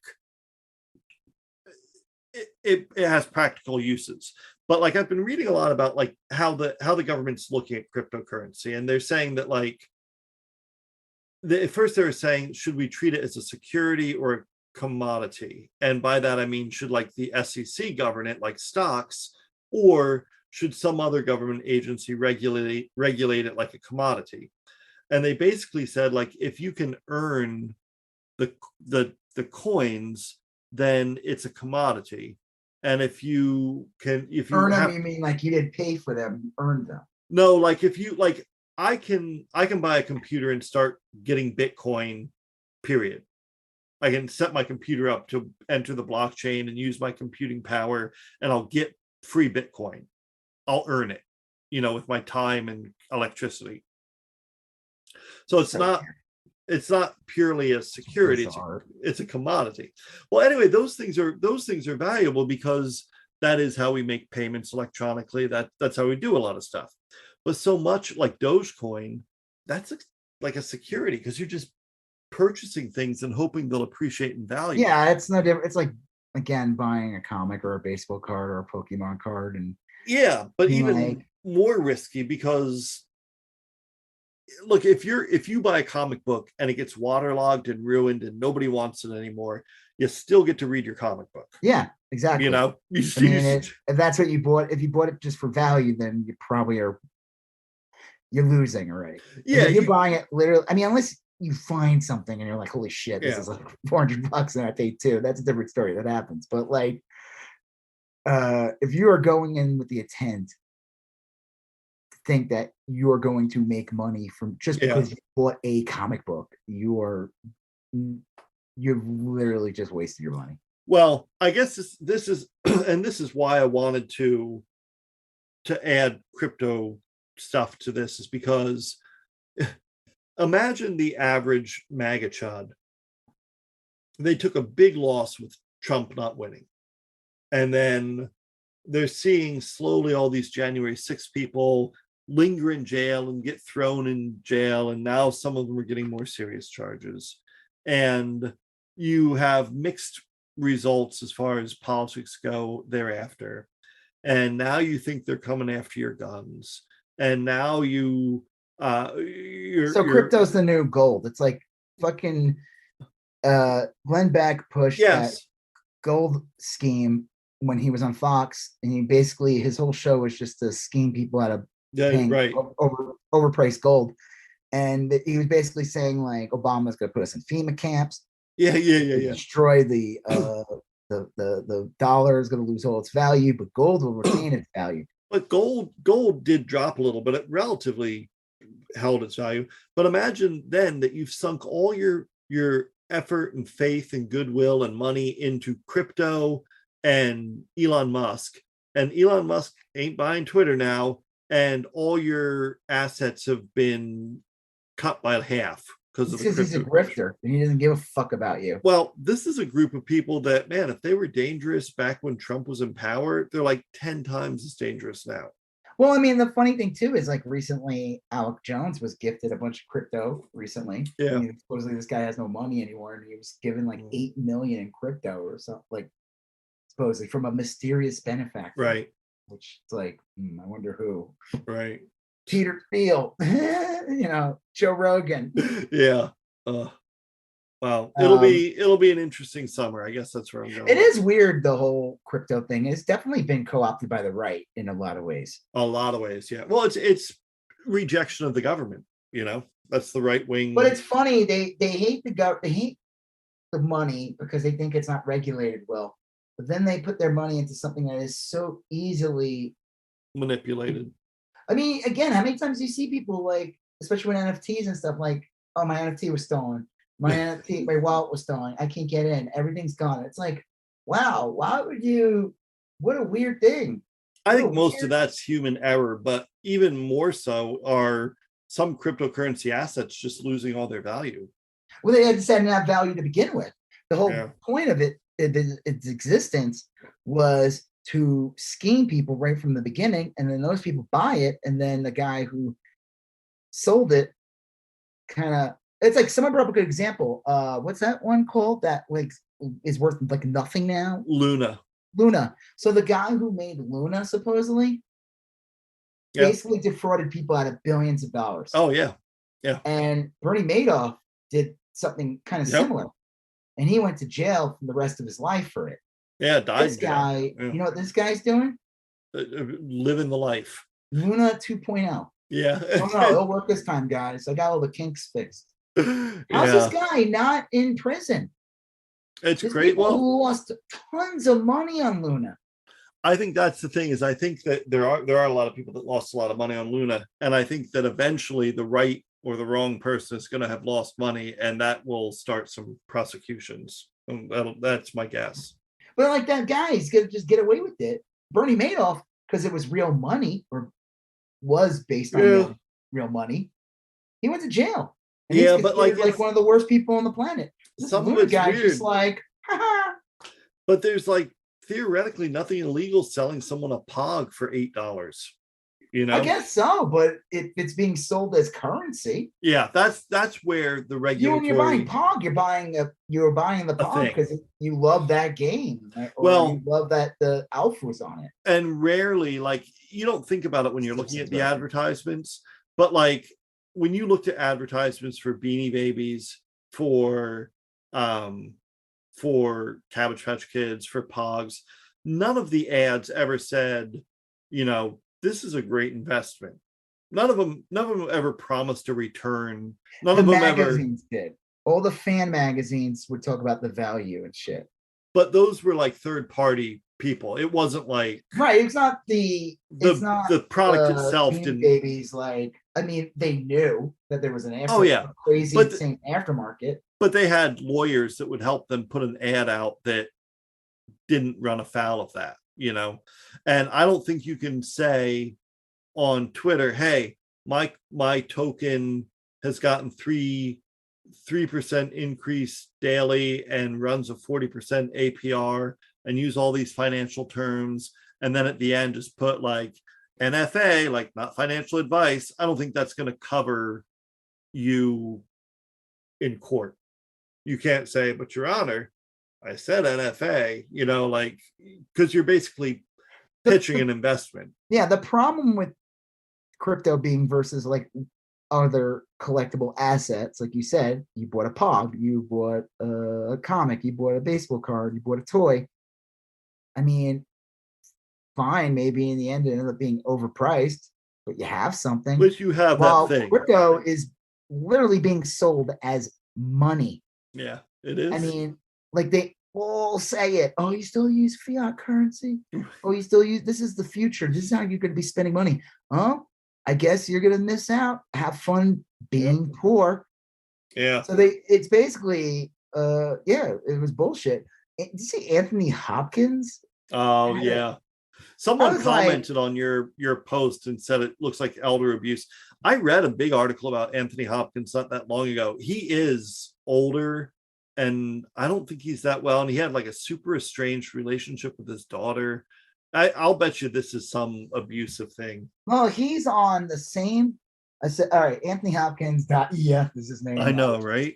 I'm astonished by all the great NFT artists jumping in to acquire my first piece. Any recommendations? Snoop Dogg, Jimmy Fallon, Reese Witherspoon. Someone wrote, sir, please fire whoever convinced you to do this. Someone wrote, it's elder abuse is what it is. Sir Anthony, you've always been a massive role model and favorite artist of mine yourself. How do you like cake? And it's this disgusting drawing of a shitty bird. Someone said, give back Anthony Hopkins his phone. Well, I agree with the guy who commented on your post and said it sounded like it legitimately sounds like elder abuse to me. I wrote, no one believes Anthony Hopkins is interested in NFTs. Your agent manager said, hey, you're selling NFTs now. And you said, what's an NFT? Your manager, agent, PR person said, I don't know, but some guy in Malaysia is going to pay $1 million for it. Pay $1 million for it in space bucks. So shut up and sign this. Yep. He's on the same, like, he's been either signed or whatever, the same agency that is Reese Witherspoon and Madonna. Yeah. CAA is the company, and they're the ones that are fucking using celebrities as a pipeline to push out shit like this. You know, it's like me and Roger, my son, laugh about it because he always talks about the Ozzy Osbourne NFTs. Even my son knows that there's no fucking way in hell that Ozzy Osbourne knows what the fuck an NFT is. Ozzy Osbourne doesn't know what day it is, let alone where he's at. He's like, let me get in on the blockchain, Sharon. Yeah. Like, get the fuck out of here. He has Dude's no baffled clue. by Pop-Tarts, you know. Yeah. I put it in the machine and it popped out, Sharon. Yeah, I mean, busy snorting ants on urine. right. Urine soaked ants. Yeah, Yeah, he's there's too busy. Yeah, he doesn't have time to know what the fucking NFT is. right. No one thinks Ozzy's there trying to The calculate best part about maximum.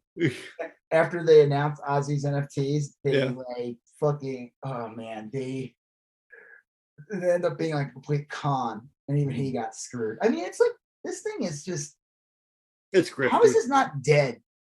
Well, Like, so many yeah. people fucking hate these things. It's just amazing. Like, it's just like it's a thing. Like when Pogs died, they died. Oh Just yeah. because it's on the internet, it's just this weird thing, and it's just other people learning how to fuck over other people. I guess NFTs are the only true example of like okay, crypto is being sold as money, even though, Yeah. like you said, it's not. It's like what did you say, security or Yeah, well, a security is like a stock, and a commodity is like a thing, like oranges or sugar so or coffee. in the end, that in the end, crypto is really just a commodity. Yeah, well, most is like Ethereum. Ethereum would be a commodity because you can earn it. You can earn it, and same with Bitcoin, and it can do something. So the And NFT, the excuse could be, well, you own it. You yeah, own but I think that's more like a security. I think the argument there people are going to start to make is that it's more like a security. I don't know. Maybe an NFT is kind of a weird example. I was thinking more of like the tokens that you can't earn. Like you cannot, to the best of my knowledge, you can't earn like a chili token or something. I mean, like there are some coin tokens that you can't earn. You have to purchase them with cash or money, you know. Well, you can't. I don't think you can earn an NFT either, unless they are. Yeah, but that's like a thing. They'll do like a thing where it's like a free NFT but it's not free because it's gas right. fees and shit. Theoretically, like it's a thing in the sense that is a digital asset if it's unique. Again, no way in hell Anthony Hopkins knows what the fucking NFT is, nor like, come on, get the fuck out of here. He's like 100 years old. No. Oh wow. That thing he does, the fava beans. Yeah. Like, I can't handle it. It reminds me of Stan Lee. Like, yeah, right. They did to Stan Lee. They made this poor man show up at conventions. The guy couldn't even sign anymore. Yeah, that was another abuse. Did you hear about what they're doing to him now? No. He's been dead for like 3 years. Oh, like putting him digitally into films and stuff? Yeah, they licensed it to live on. I mean, I can't handle that. That's shit. No, I can't handle when people think that he's the one who created all the characters too. That always it just shows you how most people are not that savvy when it comes to like product. Like people, when they go buy like a Star Wars shirt at Target, they literally think George Lucas made the shirt. Yeah, no, I'm not kidding. They really do believe that. Some people like have, it's weird, like they may not apply it to that, but like I remember my dad, who knows nothing about comic books or Star Wars. I mean, he's familiar with them, but that's not his thing. But he told me when I was a kid that chewing wood.